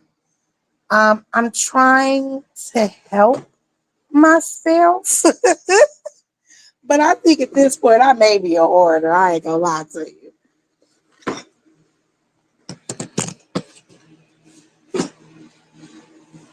I am not gonna lie to you. I cannot wait. Okay, so I had like an old Piper, but I looked at some videos on YouTube that show me how to pipe my cupcakes. Um, how to pipe my cupcakes using what's that shit called? A bag. Um, damn, what's that shit called? A Ziploc bag. A Ziploc bag. So I'm gonna try that. I'm gonna try to see if I can do some cube piping with a Ziploc bag. But I can't wait. I cannot wait. I can't wait to make my pumpkin pie. I can't wait. Um, it's gonna be so much fun. I promise you, it's gonna be tons of fun. Just cooking, baking, all that good stuff. Yes, it's a Ziploc bag. It was unique when I see. I said, "Oh, wait a minute! They're piping with a Ziploc bag. You gotta cut like you gotta put You gotta put like the ice, the frosting inside of the bag, and then you gotta like twist it at the top so that everything is like in one corner at the bottom, and then you just cut a little hole, however you want how big you want like the piping to be. You cut a hole in the corner, and then you pipe the cupcakes. So I can't wait. I promise you, I can't wait. I can't wait to make my ice cream and put my ice cream in the ice cream balls. But them shakes, I can. I'm not gonna. I'm waiting for the holiday season to open up all this stuff and just go fucking crazy. Just go wild. Yes, if you don't have a piping bag, use that. Yep, the Ziploc baggie. Exactly. You learn so much. You learn so much. Girl, yes, that homemade chicken soup. Oh my goodness. Yes. Some cream of mushroom. Oh, and then you make your rice and you add the rice to the cream of mushroom. Oh my goodness. The tomato soup. Oh my God. The tomato soup. My own chicken tortilla soup. Girl, I just can't wait. Like, just to make, just for me, like, I could make it and then, like, take it with me to, like, work. That is going to be so cute. It's going to be so cute. Ooh, and it's perfect for me to make like a, like, I don't want to say like I guess I could say like a Halloween soup. Like, just in case like everybody wants to taste, I'll get the little bitty cups and I can make like a pumpkin and squash soup. I love butternut squash soup, okay? But what if I make like a spicy pumpkin squash soup? Ooh, that probably would be so good. Ooh, that would be good with a grilled cheese sandwich. Ooh, that would be so good. Right. I could use that's what I was gonna say too, like to make a little brew with some have some dry ice like at the bottom so that it's all smoky and shit. Okay, so one Halloween, right? We did that. My brother and I, we had to go all over the city. It's crazy. We went all over the city looking for dry ice when all we had to do was just go up the street and around the corner to the goddamn ice cream place here, and they sell dry ice. So we went and we got some buckets. We got some Rubbermaid big ass containers, like the big huge ass ones. And we put water and dry ice in them. And I got pictures, I'll see you the pictures. But we put it all over the house. Like we put one like out in the front, and it was just smoke everywhere. The dry ice just had smoke everywhere. And then the next year, right? This was at my mother's house. This was at my mother's house. Then the next year, we did it at my house and we got wise because of Kevin. And Kevin was like, why the fuck are you guys getting dry ice to do that when y'all could just get a smoke machine? We were like, wait a minute, a smoke machine? I mean, we went on like a fucking country mile trip to find this dry ice just so we can do that effect for Halloween, to kind of scare the kids a little bit that was coming by. And all we had to do was just go to the fucking store and buy a dry ice. I mean, not dry ice, and buy a smoke machine with the little, I don't know what the hell that shit is. It's liquid though. We spilled it. We spilled some of it, and I don't remember if it had a smell or anything. But you just fill the damn smoke machine up with water or with the liquid that comes. It comes in like a little thing that looks like gas, oil, not gasoline. You know how you go to like the auto store and you get the oil to put in your car? That's what it comes in.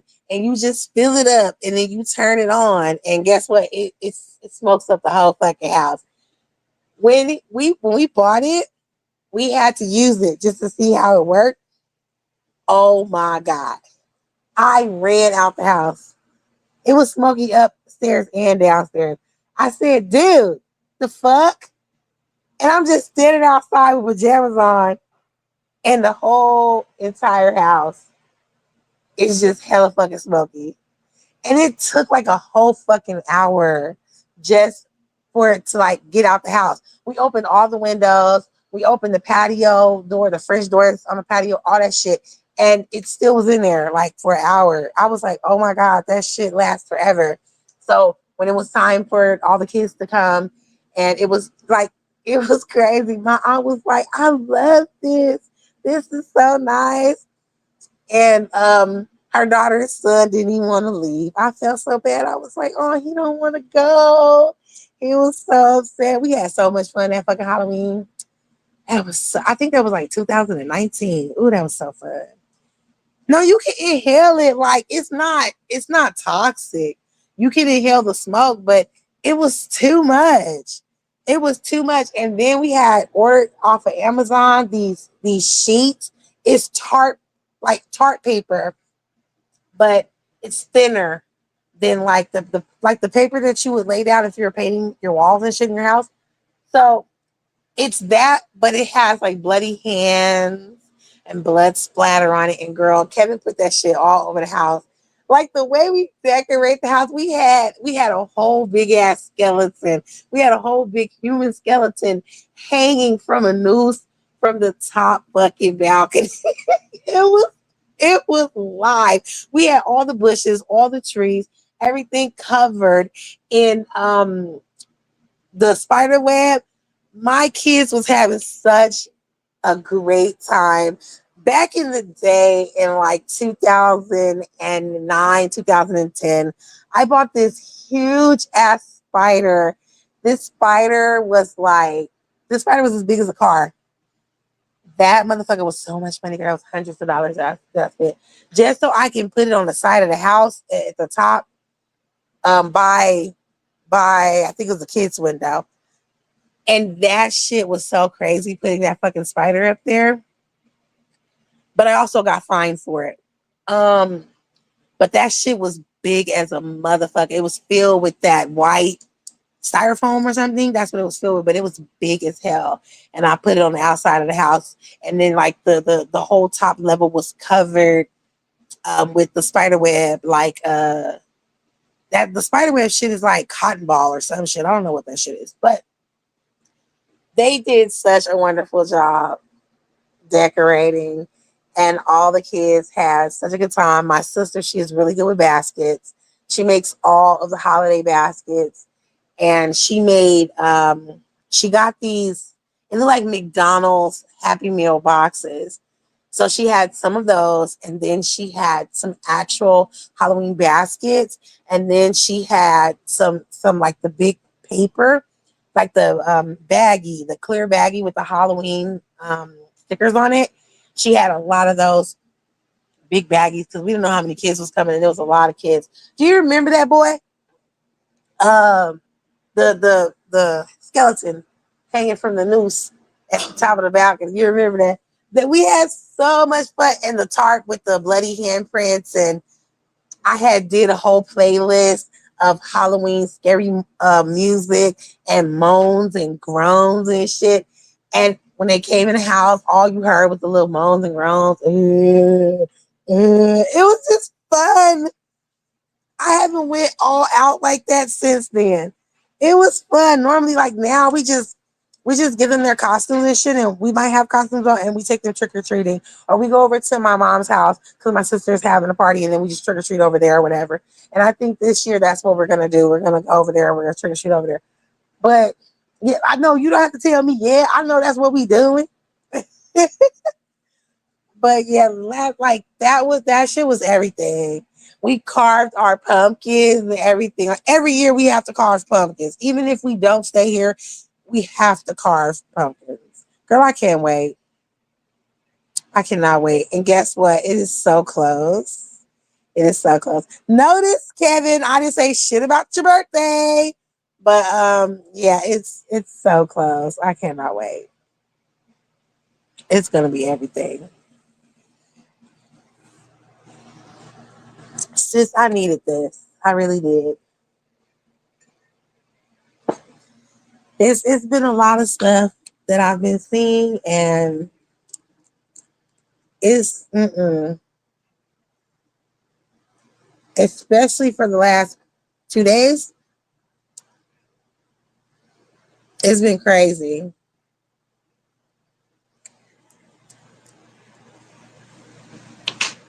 It's been really, really crazy. Like if you're a news watcher like I am, and you're turning on the news and you see people saying stupid ass shit like we're at war. With who? Who's at war? You know, the world is already crazy enough. And guess what? My children are absolutely loving everything. They're having a blast. This is why I said I can't move. I can't move back home right now. My children are having the most fun that they've ever had. And I love it. I love that they're so happy. They're so happy. I can't snatch that away from them. I can't take them away from their cousins. I can't do it. Like, I remember when I was younger how important it was for me to be around my cousins. Um, like for a minute, my mom was she was a helicopter parent too, because my oldest brother, he was so sickly, and he would go outside and he would, you know what I'm saying, next thing you know, he'll be all sick. He didn't caught something, or and I think when he caught the wingworm, that was the last time my mom was like, nah, I ain't fucking with that shit no more. So we all just stayed inside and played with each other. I mean, my mom had 5 kids. And so with my cousins, you know, my auntie, she had 5 kids too. And we're all around the same age. So we all played with each other, and just that bond that we had as cousins, like it was magical. It was fun. Like we all could experience the same things together, you know. And then like when we started getting older and shit, that's when we started like growing up, you know, apart, you know. Um, they started being weird and shit. They started being some punk asses. And you know what I'm saying? Like when you got people in your family who let people pick on them and shit, they don't, you know, they don't fight back and stuff. They kind of get mad at the people who do. And that's what ended up happening with my cousins. They were the pushovers. They were the people that, you know, got punked and shit at school, and people would be talking shit, trying to beat them up and shit. And, you know, funny shit just happened, just like out of whack. Like we went to a party. All of us went to the little party, little clique that they had in school. That's now a gang. It's actually a real gang now. But they threw a little party, you know, in the projects, and we all went to the party. And there was this group of bitches. These little bitches was just running off at the mouth, talking shit. And they were like, "Oh yeah, that girl over there. Yeah, we don't like her. Yeah, yeah, I'm gonna go bust her in her fucking mouth." And I'm like, "What y'all talking about? Y'all finna fight?"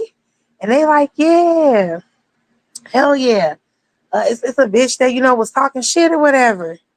I'm gonna make her, you know, I'll make her say it to my face. And I'm like, damn, who finna get beat up? And when that bitch pointed at my motherfucking cousin, I was like, oh. And it was how it happened. It was so funny because my friend was just standing there real quiet, and she was like trying to make eye contact with the girl, trying to tell her to shut the fuck up because this her cousin. Everyone knows I was the fighter. Everybody know if you piss me off, I'm gonna fight you. Everybody know that shit. So she talking about being my cousin to fuck up, and I'm like, oh, okay. What girl you talking about? She pointing at her. She like that bitch over there, and I was like, oh, okay. I said, damn, how you gonna beat her up though? Cause she gonna have to go through me. And she was just looking at me crazy. I was like, bitch, that's my motherfucking cousin. So, what's happening? I was like, square up, bitch. And everybody was like, oh my God, she's about to fight. Everybody's going all crazy and shit. So I was like, you ain't gonna hit me first? I mean, you was talking all that shit like you was about to go up over there and hit my cousin. So I swung on the bitch. And all I know was the bitch is on the ground. I'm on top of her. And this big ass dude, may he rest in peace, this big ass dude just picked me up. Okay, so I don't know if you remember, sis, but me and Kevin got into an argument over on here where we was talking about our friend that passed away. That's the big dude I'm talking about. He just picked me up and was like, no, no, no, no. You know what I'm saying? Don't do this, don't do this. And he just started dancing with me so I wouldn't beat the girl ass too bad. I was like, no, she said she don't whoop my cousin. Now, normally a cousin would be like, oh, okay, I didn't even know what was happening. Thank you, cuz. Like, my cousin got my back. Instead, she got mad. She got mad at me and was like, y'all always think y'all can whoop everybody. Why do y'all always have to fight? I was like, bitch, if I wouldn't have stepped in and fought, they was going to whoop your ass. It wasn't just going to be her that was going to whoop you. It was all of them that was going to whoop your ass. So you should be happy that you didn't get jumped. First of all, you wouldn't have got jumped, okay? Because me and my girls definitely would have jumped in. But what, you would have been mad at all of us if we would have jumped in? I actually handled your lightweight. Say thank you. And the bitch got mad. So I was like, you know what? I'm going to stop fighting for you. I'm going to just let your ass get beat the fuck up. And that's what the fuck happened. From that point until now, just bitch just getting beat the fuck up. That's the fuck you get. Learn how to fight. If you're going to have all that mouth, learn how to fight, bruh. So anyway, I know how important it is for you to be around your cousins. And I just can't take that away from my kids right now. Yes, I have family still out there, but um, like my cousin's kids is okay. My cousin has a child that is the age of one of my children. I think she close. No, she's not close. She's a. Mm, I think she may be like 3 years older than my third oldest. So she ain't, they not in the same age group or whatever. But the other two that she got, they real young. They younger than my girls. So I mean, like, you know what I mean? My kids are very, very happy. They love going over to their nanas. I just can't take that away from them. I just can't. Not right now. Maybe later, but I can't take that away from them. It's just not like when our mom was living. Everybody went their separate ways. I say to myself more than I do. Yes, the same. You know exactly, sis. It's the same thing with you. I'm just better staying to myself, sis, and not saying much. See, I can't stay to myself. I gotta be loud. Everybody in the family know that's who I am. Like, if you do something or say something that's offensive to me, you definitely will find out. I would definitely tell you. We'll be at a family function. I'll be like, hey, cuz. So let's just get this shit out the way real quick. You had said some shit, and I didn't like that you said it. So I just want to make sure that we get clear, you know what I'm saying, what your stance is on the shit that you was talking, just so that we have clarity. That's the type of person I am. I'll walk up to your ass real quick, be like, hey there. So yeah, you had said something. I'm my mama don't tell me shit no more, okay? If something is going on, she don't tell me no more because she knows I'm coming. And I'm not coming to be nice. I'm coming on some bullshit. So she don't tell me nothing. My mom could be somewhere, probably beat the fuck up, and I'll find out like months later. She won't call me no more. And I don't know why. Just I don't get it. I don't get it. She like, no, don't call her. But wait, the last time my mama had an issue though with my cousin, She called me and I was like, this must have been bad. What she told me was not that bad. You know, my cousin had called my mama all type of bitches. It wasn't that bad. I was like, nah, something else had to have happened. If you went out your way to call me, something else happened. I know it did. My mama just don't want to tell me. Girl, within seconds of me getting off the phone with my mama, I within seconds, girl, I had half the family calling me. I just made a post. That's all I did. I just made a post. My cousin responded to it. I said, bitch, I know where you at. I'm on my way. 30 minutes, I'll be there, bitch, and just be ready to fight. And I had half of my family calling me like, please don't go over there and hurt her. Don't please don't go over there. Because they already know if I say I'm coming, I'm definitely showing up. Definitely showing up. I will turn off that shit I use every day and put that ratchet on so quick. What you say about my mama? You call my mama what? Yeah.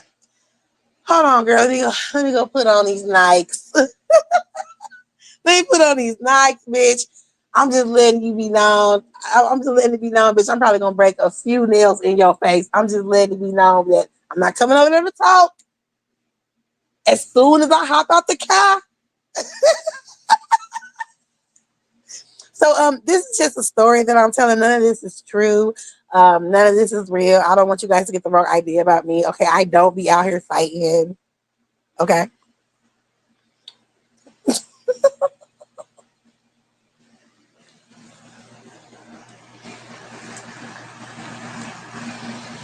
I don't know what happened.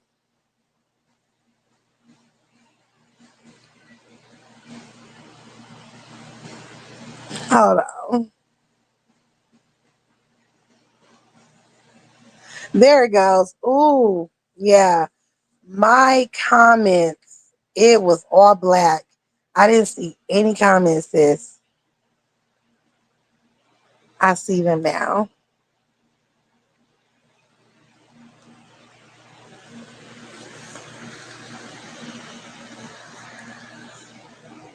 So, yeah, that was really all that I wanted this live to be about. Oh no, it was the comments had went black. My audio was still good. That's really all that I wanted to talk about this live. Just how I'm giving up on certain topics. I will not be discussing that anymore. Um, I know my house is about to get real wild because my children, they were all taking naps, and now I think all of them are up. So let me go claim me a piece of land up in here before I don't have nothing to myself. Don't have my room, don't have a couch, don't have nothing to myself. let me go claim let me go claim a piece of land. I do too. I do too. And this is what it's really supposed to be about. Other than the shit I said in this rant, um, just having fun and just like biding some time. Not, I'm sorry, but I just cannot imagine myself, no matter what the fuck is going on. I cannot imagine myself being on here for 10 hours. I can't imagine myself being on here for 8 hours. That's a whole job. Like within that 8 hours, I could have made me some real money. I don't even care if like people are donating to me on here. I just can't see myself being on here for 8 hours. Like that is insane. I have to be teaching something or I have to be learning something. Like there has to be something serious going on for me to be on here that amount of time. I just can't do it. I applaud anyone who can do it, but I can't do it. And one thing I most definitely will not do that I see a lot of people doing on here is why are you people on here? Let me get this last bit out my system before I go cold turkey. Why are you people on here? Why y'all at work? Like, there is nothing more important than getting your bread. There's nothing more important than making your bag. Why the fuck would you be on here putting your job at risk And for certain other people, look, I don't give two fucks about this person no more, but I'm just gonna keep it fucking real. Why are you on here claiming that you do a certain type of work and you putting patients at risk? Their privacy and shit. Most places that you work that deal with, the medical field, there's a level of confidentiality. Like, motherfuckers are really just low grade for real. I don't get it. Like, so you mean to tell me that your job is boring? It's not nothing exciting for you to do to where you need to be at work and you need to be on here too? It's hundreds of people that do it, and I just don't understand. Like, I'm a whole content creator and I could never ever get on live or a panel while I'm at fucking work. There's no way I could do that. Have you guys ever had a doctor that was on live while they were fucking working on you? That is crazy. Have you guys ever fucking went to the hospital or to your doctor's office and the motherfucking nurse was on live? I don't get that shit. The most that has happened to me when I went to my primary was my nurse practitioner having her phone in her hand because she was watching video feed of her mother at home who had just fallen and broken her hip, and she had just had surgery. Okay, and she was barely healed, and she's at home, and she told her to stay on her seats, until she got off. And she's showing me the video of her mother. She's showing me the video of her mother getting up off of her fucking chair and walking towards the stairs to walk down the stairs. I said, so you can't do anything when it comes to that when you have a 2-story, house, condo or townhouse or whatever. You can't do anything when that person's favorite spot is actually upstairs. But I was like, next time, I know her favorite spot might be upstairs, but next time, just bring whatever you need to downstairs, whether it's her bed, it's her favorite chair.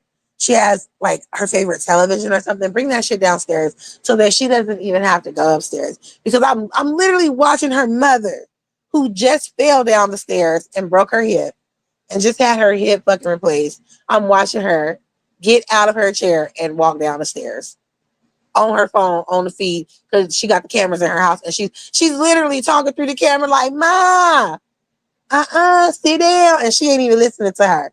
Now I can completely understand that if you are at work and you work in that facility and you're watching your mother who almost killed herself walking down the stairs. Yes, go ahead, baby. I even did it with her. Go ahead and watch your mama. Because if it was me, I'd be watching my mama too. But I'm not about to be on nobody panel talking shit. I'm not about to fucking be on live holding down a whole live on my fucking channel while I'm at work. You motherfuckers are dumb on here.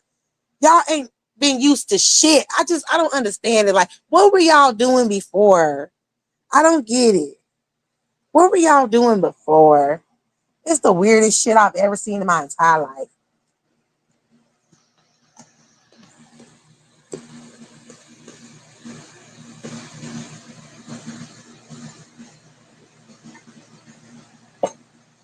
Mm.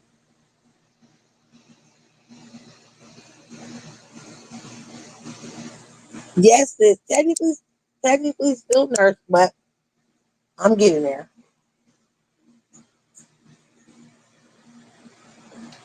Can practice in that can practice in that capacity. Still getting there. But even if that wasn't the case, I can't be on live. That is a huge violation.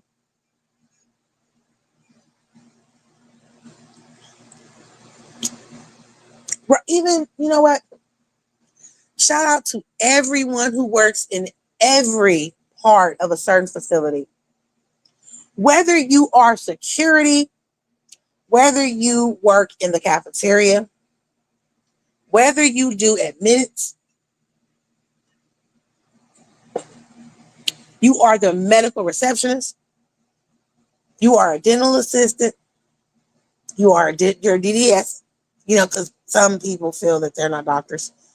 You know what I'm saying? You are an RN, You're an LPN, you're an APRN, so this is me. Whether you do billing and coding, you are the triage nurse or what the fuck ever. It doesn't matter. You could be if you have a hospital in your city where they do valet and you park cars. Okay, whether you're an EMT, it doesn't matter. Shout out to you. Okay, but there's a level of confidentiality, and there's a level of professionalism and grace and all that.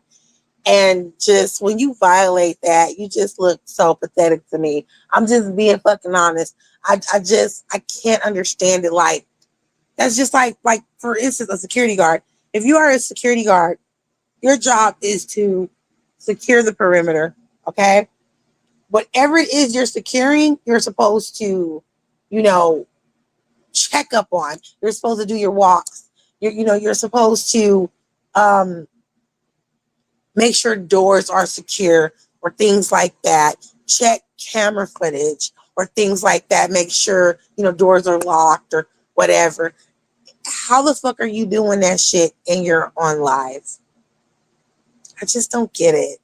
Is this shit really that important to where you're putting other people's safety at risk? Shout out to the liar. Let me put that on the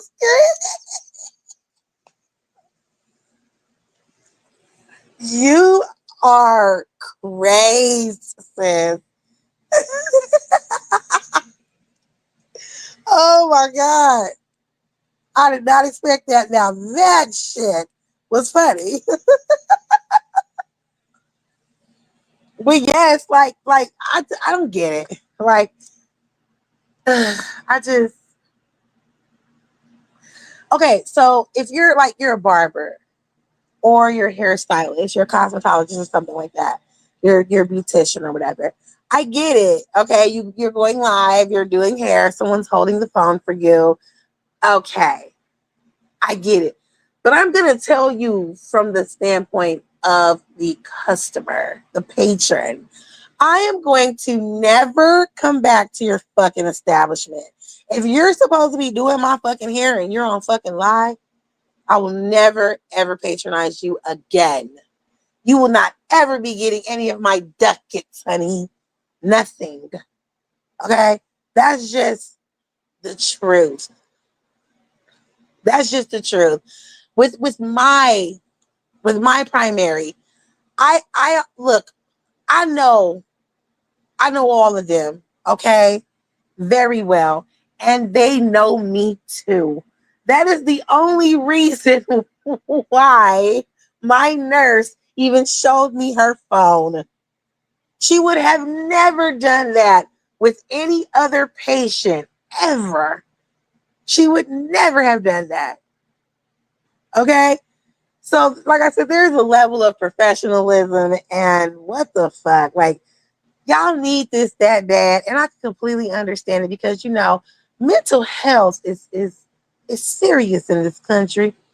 Some of y'all really do need to get out here and feel special and feel wanted. It's not a single cousin I got on this motherfucker, ain't a single brother I got on this bitch. I do have a sister. She's right here. This person right here. That's my sister. But other than her, I don't have a single other sister on this motherfucker. I don't have a mama or a daddy on here. I don't have no family on this motherfucker. Okay?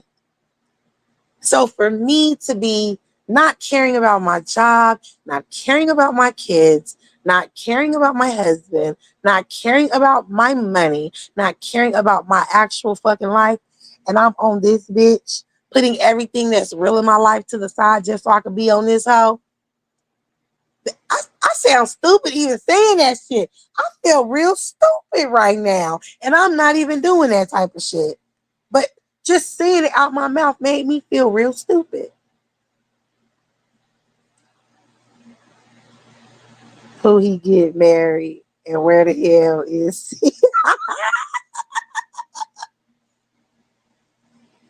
girl? Like I okay, like I said earlier, hey, you can be whatever you want to be. You can do whatever you want to do. Shit, just don't be no loser or no wimp. That's hey, you know what I'm saying? That's what that person wanted to put out there.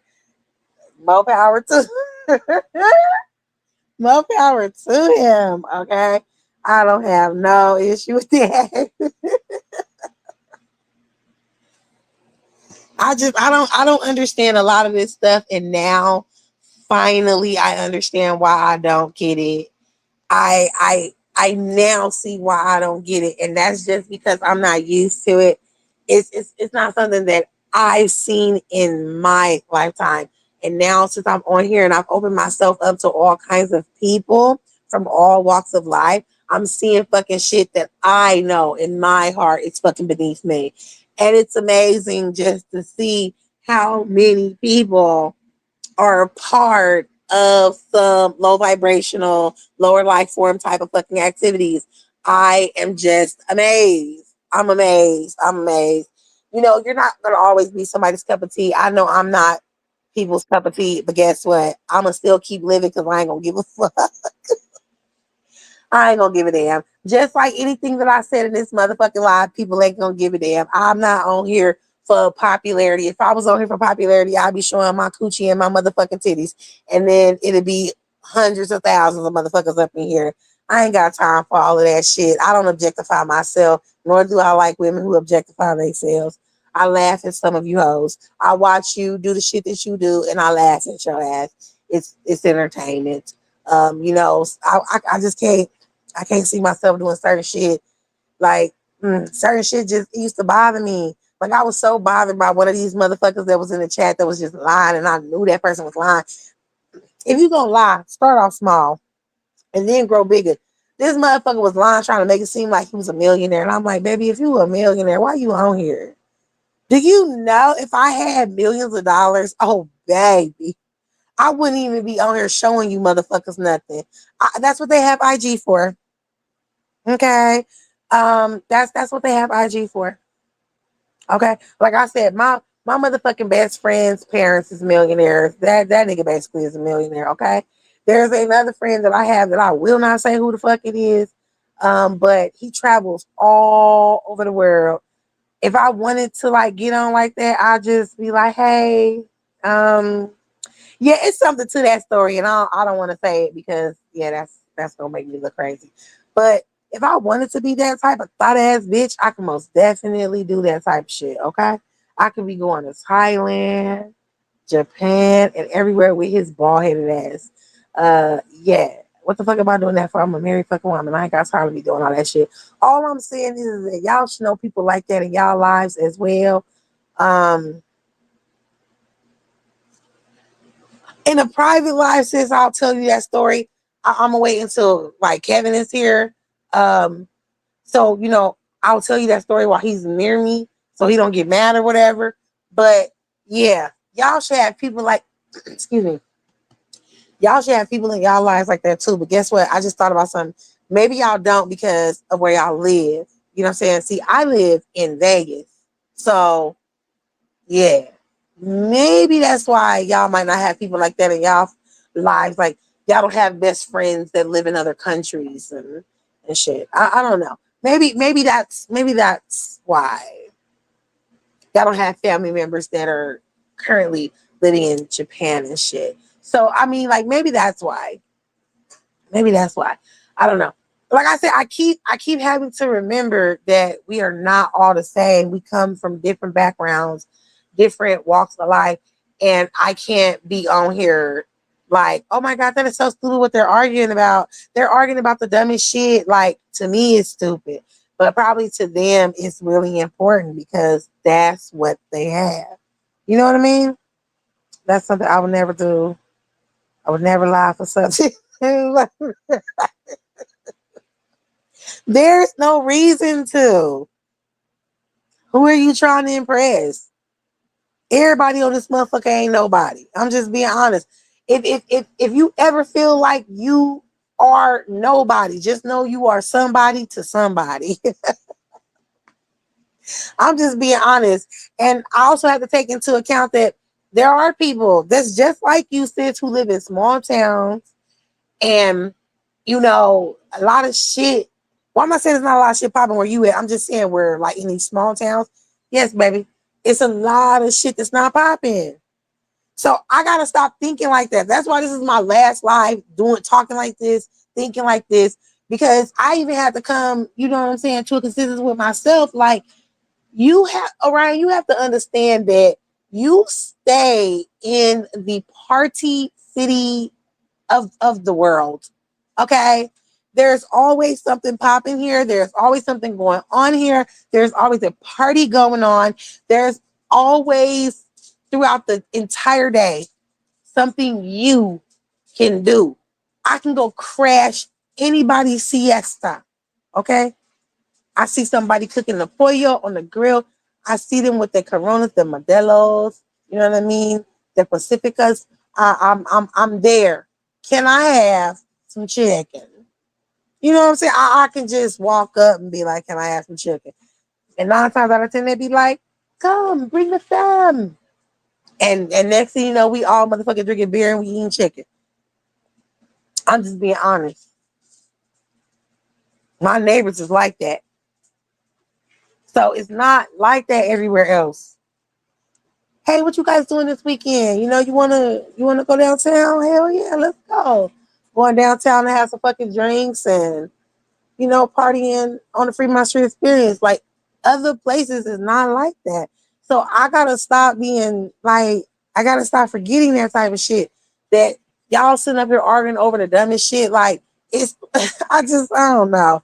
I'm seeing motherfuckers with legitimate jobs and legitimate businesses and real careers and shit arguing with motherfuckers that don't have nothing. They arguing with motherfuckers that don't have a job, don't have a career, don't have motherfucking nothing. Social security number probably ain't theirs. And they just arguing with these motherfuckers. And I just scratch my head like, what the fuck? I just don't understand. She said, proud. I was a city girl and married a small town boy who lived in the country all his life. I feel you, sis. You know, opposites attract.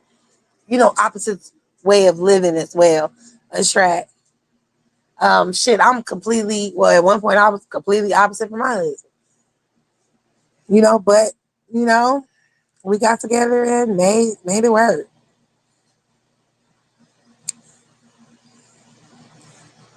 I slightly I slightly over I slightly over baked my cookies. Eat at your own. What's wrong with you? You okay? It hurts. What happened? Let me see. You know what's wrong, right? It's because you fat. You getting fat.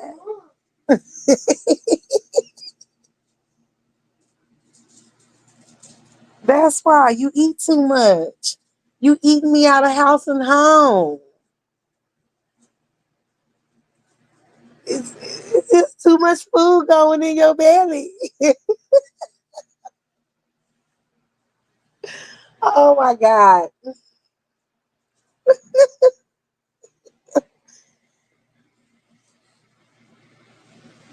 Thank you, Lord, for giving me life. Thank you, Jesus. Absolutely. Thank you, Jesus, for sure. One of the most precious gifts is my life. And I'm thankful for it every day. And that's why I'm only gonna worry about my life from here on. I'm not talking about nothing else no more. I don't care. My opinion, it doesn't matter.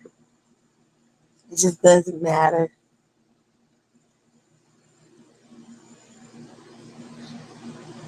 Just I, I just I skimmed over it. I didn't read the whole thing. I skipped. You like I said, this is the place where if you want to lie, you can. But make the lie believable. Make it believable though. You know what I'm saying? Don't sit up here and try to tell people that you rich as fuck. You rich as fuck, but you on this motherfucker every day in the comments. All of this. God damn. That's loud. You all up in somebody else fucking business. On here every day, but you so rich. I wish I would be.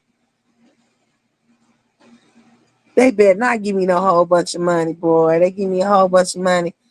Next time y'all see me is in a magazine, okay? Like, I ain't gonna be on here. What the fuck I'm gonna do on here? What I'm gonna do on here with a whole bunch of money? It's some real, I promise you, man, it's some real life people.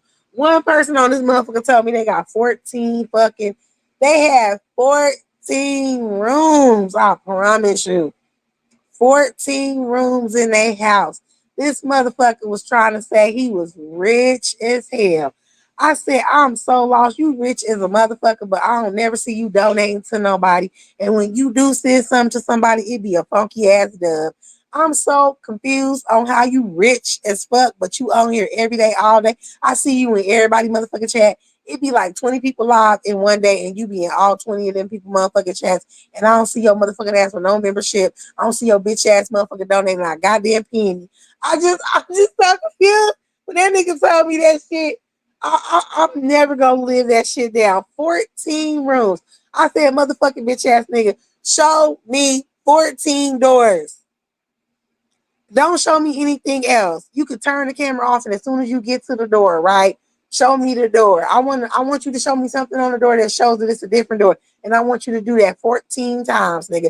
So I know that you got 14 doors in your motherfucking house. I couldn't believe that motherfucker said that shit. How the fuck you got 14 doors in your house? Which means you have 14 different rooms. Whether it's bathrooms, it's bedroom, might be den, whatever. You trying to tell me, motherfucker, that you got what, like a 7-8 bedroom or some shit? I'm just since you said that shit, please show me. I want to see it. I ain't never seen no shit like that before. Even my motherfucking best friend, who motherfucking daddy is worth 200 mil, baby, ain't got 14 doors in his house. That nigga is in a motherfucking 1.3 million. No, I'm sorry, it's 1.7. He in a $1.7 million fucking house. And he ain't got 14 doors. Okay? They asked us, it's a 5-bedroom. Hold on, wait a minute. No, he got 14. It's a 5-bedroom. And I think, I don't know. Hold on, let's do the math. So the 5 bedrooms got a door. I think 2 of them bedrooms got bathrooms, so that don't count. Because the bathroom is inside of the bedroom, so it's behind one door, right? So maybe there's two bathrooms, the community bathrooms downstairs and upstairs. Maybe that's 7 rooms. You got a door for the den.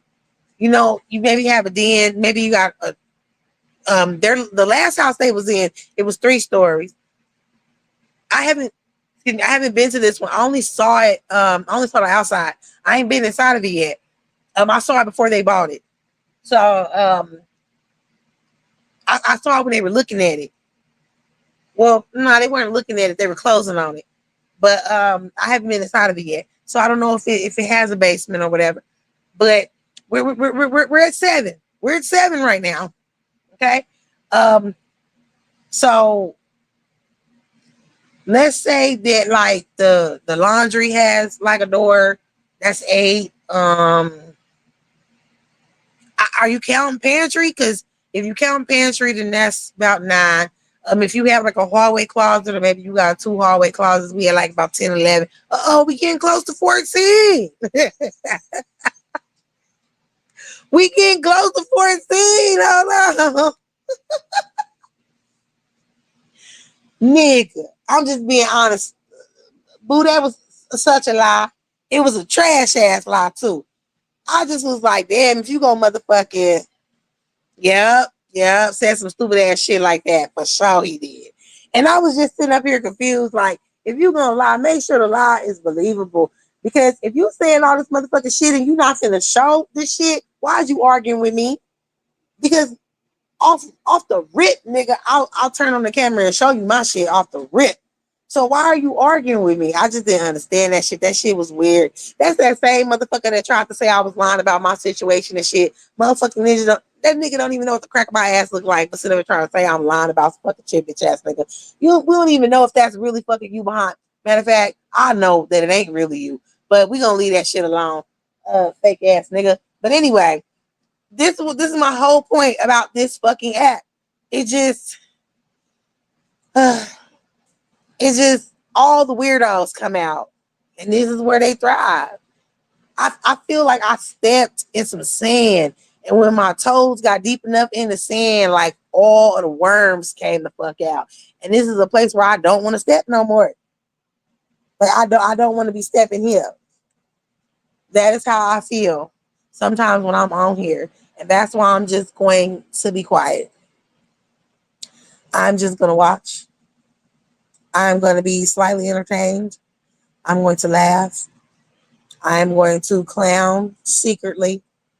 I'm just going to leave the shit alone publicly. When I do hit this button, it will be about girly shit and all the appliances that I'm fucking buying that I'm probably not going to use, or whatever new dish that I motherfucking make or something. I may talk about something that bothered me or something in my little rants, because I'm still going to do my little rants or whatever. Maybe I'll get started on my little book club or my film club where we talk about shows that piss me off or some shit. I don't fucking know. But it's just gonna be hella fucking different from what the fuck has been going on. Okay. I just it's amazing. I can't We have been live for almost 3 hours. I've been talking for almost 3 hours, and I'm already annoyed because this is too long. 3 hours is too long. But I always enjoy my time when I'm with you. And when we have our private lives, this is about as long as we go. You know, we go this long. When my children are taking they midday nap and my kids wake up, I be done with everything. I be like, okay, I gotta get off this live and I gotta do this and I gotta do that. The people who really run the house is up. I'm just here. I miss my game nights so very much, sister. I'm in need of a game night so badly. I got children that are smacking right now. They're staring at me all in my face, and they smacking real hard too. You're standing right here. You still smacking though. You and your sister still smacking. Yeah, y'all smacking.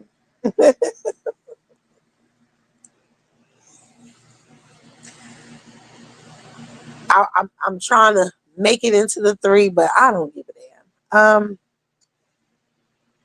We are very soon where we are going to do the game nights.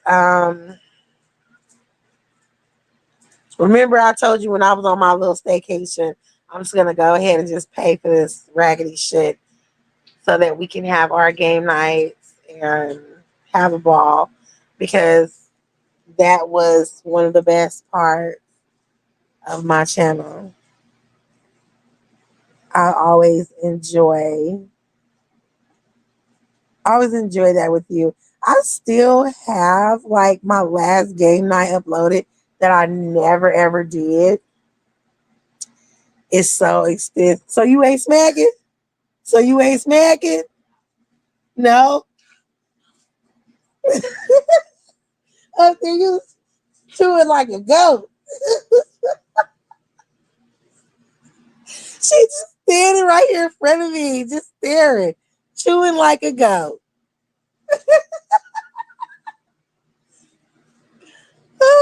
It's so cute though. It is. It's so adorable.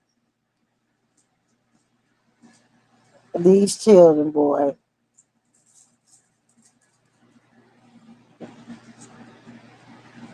it's gone. It's gone.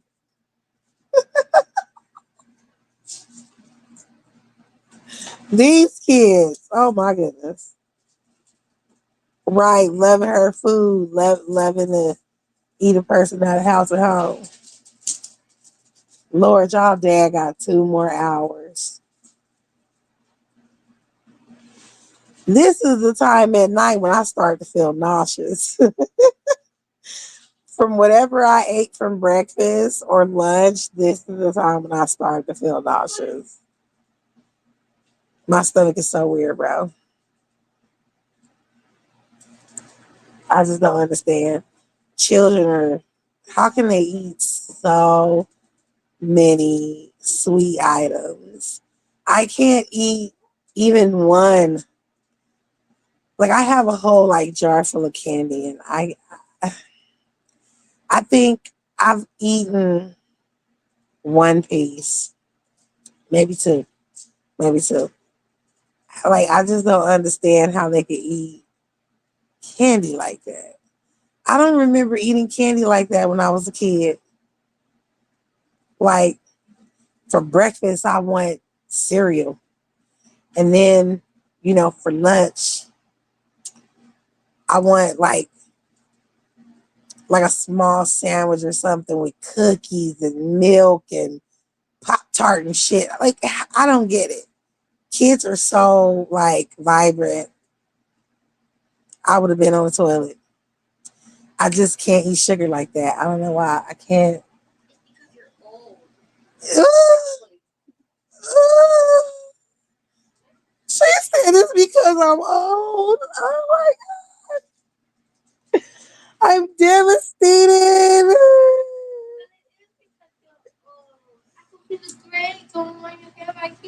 I know I have a lot of gray on my hair. That don't mean that I'm old, honey.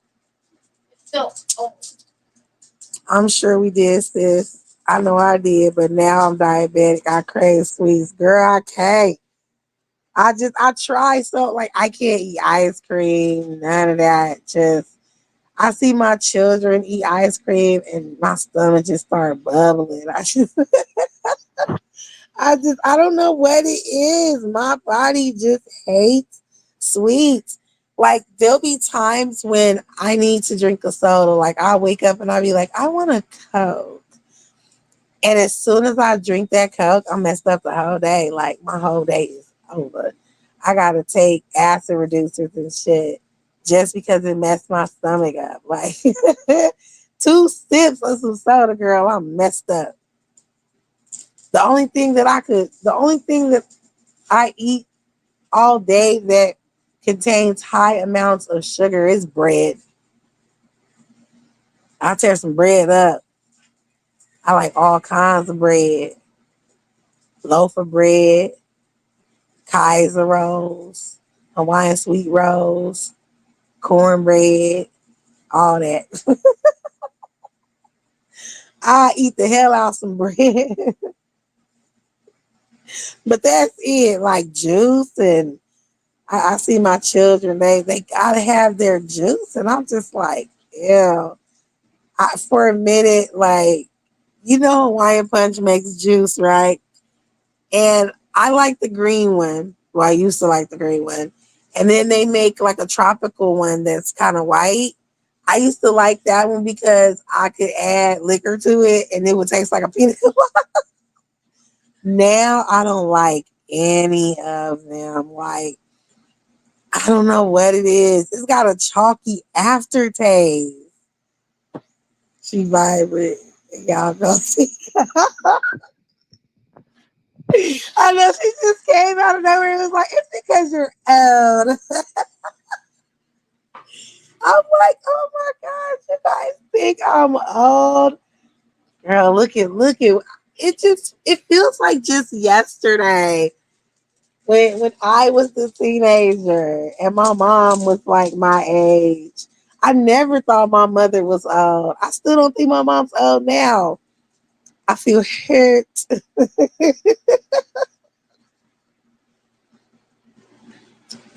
Capybara. Get his booty out my face. See, you guys see what I'm saying? This is when you know the live is over. You know, when the real owners of this house get up and they kick me to the curb, you know what I mean? That's when you know it's over. I be trying to get my best life off while they sleeping. You know, now I gotta deal with chip crumbs everywhere and cookie crumbs, and I'm trying to lay in my bed and I got a whole half a Dorito up my ass, and like it be too much, man. It's already bad enough I gotta deal with stuff like that. Like I gotta deal with hairbrush on my bed. I lay down in my bed and I got bristles in my ass because Kevin then brushed his fucking beard and he just threw it on the fucking bed like there's no bathroom. There's no like container for you to put combs and brushes in. You just gonna throw it on the bed so that when I fucking jump on the bed to lay down, it hit my spine and shit. And then next thing you know, I can't walk for like the next 2 days. Like that's the type of shit that happens here. Kevin will listen. Kevin will get in the bed, right? Kevin, I hope you listening because I'm talking shit about you. Kevin will drink a beer. Okay. Kevin will drink a beer and then Kevin will leave it on the side of the bed. I'm talking about not put it on the nightstand, you feel me? Not put it on nothing. He just put it on the floor and shit next to the bed, right? So when I get up or when the kids come in the room, you know, they jumping on the bed, playing on the bed or whatever. We trying to make up the bed and shit. We go up over there. Next thing you know, we just stepped on the motherfucking beer bottle. It's glass now, foot all bloody and shit. I'm grabbing my foot like I'm about to die. It's blood everywhere because this motherfucker left the damn beer can. I mean the beer bottle on the fucking floor. That's the type of shit I gotta deal with. I would never do that. If I'm drinking beer and I'm in the bed, guess what? I'm getting out of the bed and I'm going to throw that shit in the trash can. Okay. Kevin won't do that. Kevin just lay that motherfucker down right there. That's the type of shit I wake up in the morning and be like, who did that? Who did that shit? Okay, so last thing I want to say before I end this live. Sis, do you remember when I was on live, right? And my kids, I wasn't paying no attention to them. I was just letting them do what they was doing. They was in my bathroom. And I'm just on live talking to you. And the next thing you know, like towards the end of the live, I go in my bathroom and girl, it's glitter everywhere. Girl, it was glitter all over the mirror. It was glitter all over the fucking counter. It was glitter all over every fucking thing. I was like, oh my God. And like the last 10 minutes, these children, they went in my bathroom and like threw pixie dust up and just pixie dust just fell everywhere. And I was like, oh my God, I got to get all this shit out. My hubby will eat the bed. This is what I'm talking about. And there's always some crumbs. There's always some crumbs. Like you could sweep off the bed. You could take your roller, because I had a little roller. You could take the roller that's got the sticky paper on it and just do it all over your bed, right? And right now, my bedding is like velour. It's like velour. So I'm constantly using the roller and shit. You could do that all day. You could take your little hand brush and brush off the bed. And what I do is I have a hand vac. Take the hand vac and use the vac on the bed. And guess what? As soon as you get ready, as soon as you get out the shower, you get out the tub, you just lotion yourself up, you clean. As soon as you lay down in the bed, it's a whole like little piece of Cheeto up your ass crack. I don't know why. I don't know why. I don't know why. It's crazy. The people in my house, they just, I don't know. My children will eat because I like to get them little bags of chips. My children and Kevin will eat a bag of them chips, and guess what? They'll roll down the stairs to go throw it away in the trash, and guess what? It never make it there. When I get ready to go downstairs, guess what? That little Cheeto bag be right on the step. Like, how the fuck you miss the whole trash? What did you go down the stairs for? What? It, I know. No. I'm done. It's been 3 hours. I'm officially 3 hours in. No, I got to. Kids will be kids, like Bill Cosby says. Kids do the darndest things. They do. And they do stuff like that. We'll eat chips and it's empty bag and we'll run halfway down the stairs and drop the chip bag on the steps, run all the way down the stairs, probably don't remember what the fuck they was doing, and then go back up the stairs and then run right past the chip bag.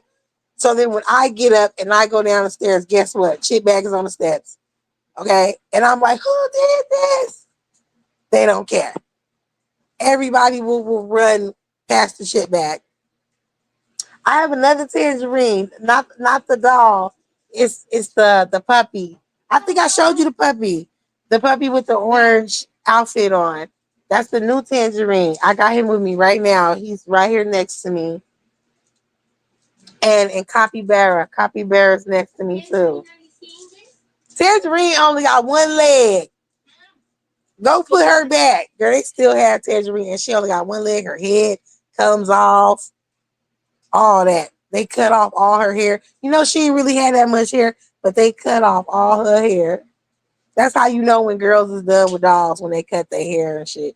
These girls, they pull leg and leg. Barely had any hair. They pulling limbs out, okay? Oh my goodness. Oh, so you just go. Oh, so you got the other leg? Oh, okay. I thought you guys had lost the other leg.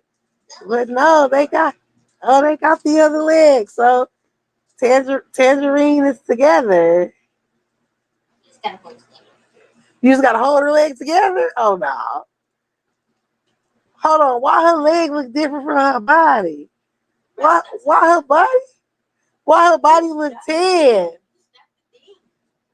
Oh no, why it look like that? Okay, so yeah, I've been on live for 3 hours. I'm done. Thank you everyone who did come through to my live. As always, I love each and every one of you that support the Lush Gang. Sis, love you so much. Love you to the moon and beyond. Okay. Once I'm done, we are more than likely going to see something that we are going to be rolling about. So we are definitely going to continue to talk about it. Um, I do have to go in for a few in the morning, but I don't have it's not the whole time. So, um, I mean, I can't say it's my Friday. Tomorrow technically is my Friday, but it's only like two, maybe 3 hours or whatever. But it's on for Friday. Tomorrow we're gonna be Fridaying, okay? Um, and I love you the mostest as well, sis. So let's roam these little streets and see what the fuck we gonna laugh about. And we is nonstop with us. But for everyone else, thank you for stopping by and listening to my last angry political, whatever you want to call it, type of rants. Unless something major happens. If anything big time happens, then yeah, I'll probably be back and I'll talk about that. But other than that, I'm done with it. Y'all gonna hear me talking about lilies and butterflies, bees, cakes, cupcakes, pot roast, okay, pork tenderloin, sandwiches, milkshakes, okay, waffle cones, breakfast, lunch, dinner, and shit that a modern housewife talks about. Okay, I'll be talking about my new appliance that I just bought because I'm a hoarder. I've turned into a hoarder. I'll be talking about the next batch of cookies that I slightly burn because I wasn't paying attention. And look at you. I was say you guys can go ahead and taste one. You guys can clown me if you want to. It's okay. I should make a cooking account, shouldn't I? and just come on here just to cook. That's what I should do, but I don't have the time to do that. I really don't have the time to do that. I'll leave that to people who ain't got no fucking real job. Uh, okay, for real. Maybe I'll do that on the weekend. You know what I'm saying? But if I get Kevin to kind of like back the fuck off a little bit, y'all know soon, our divorce is happening and shit. Soon he'll be my ex husband. So maybe then he'll be backed off a little bit. You know what I'm saying? And maybe I could come on here and I could cook.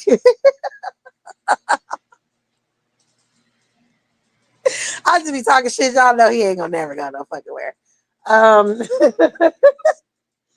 until next time, everyone in the Lush Lounge, I love you all. Have a good night. Be safe on these YouTube streets and the real streets. And I'll see you guys later. Bye.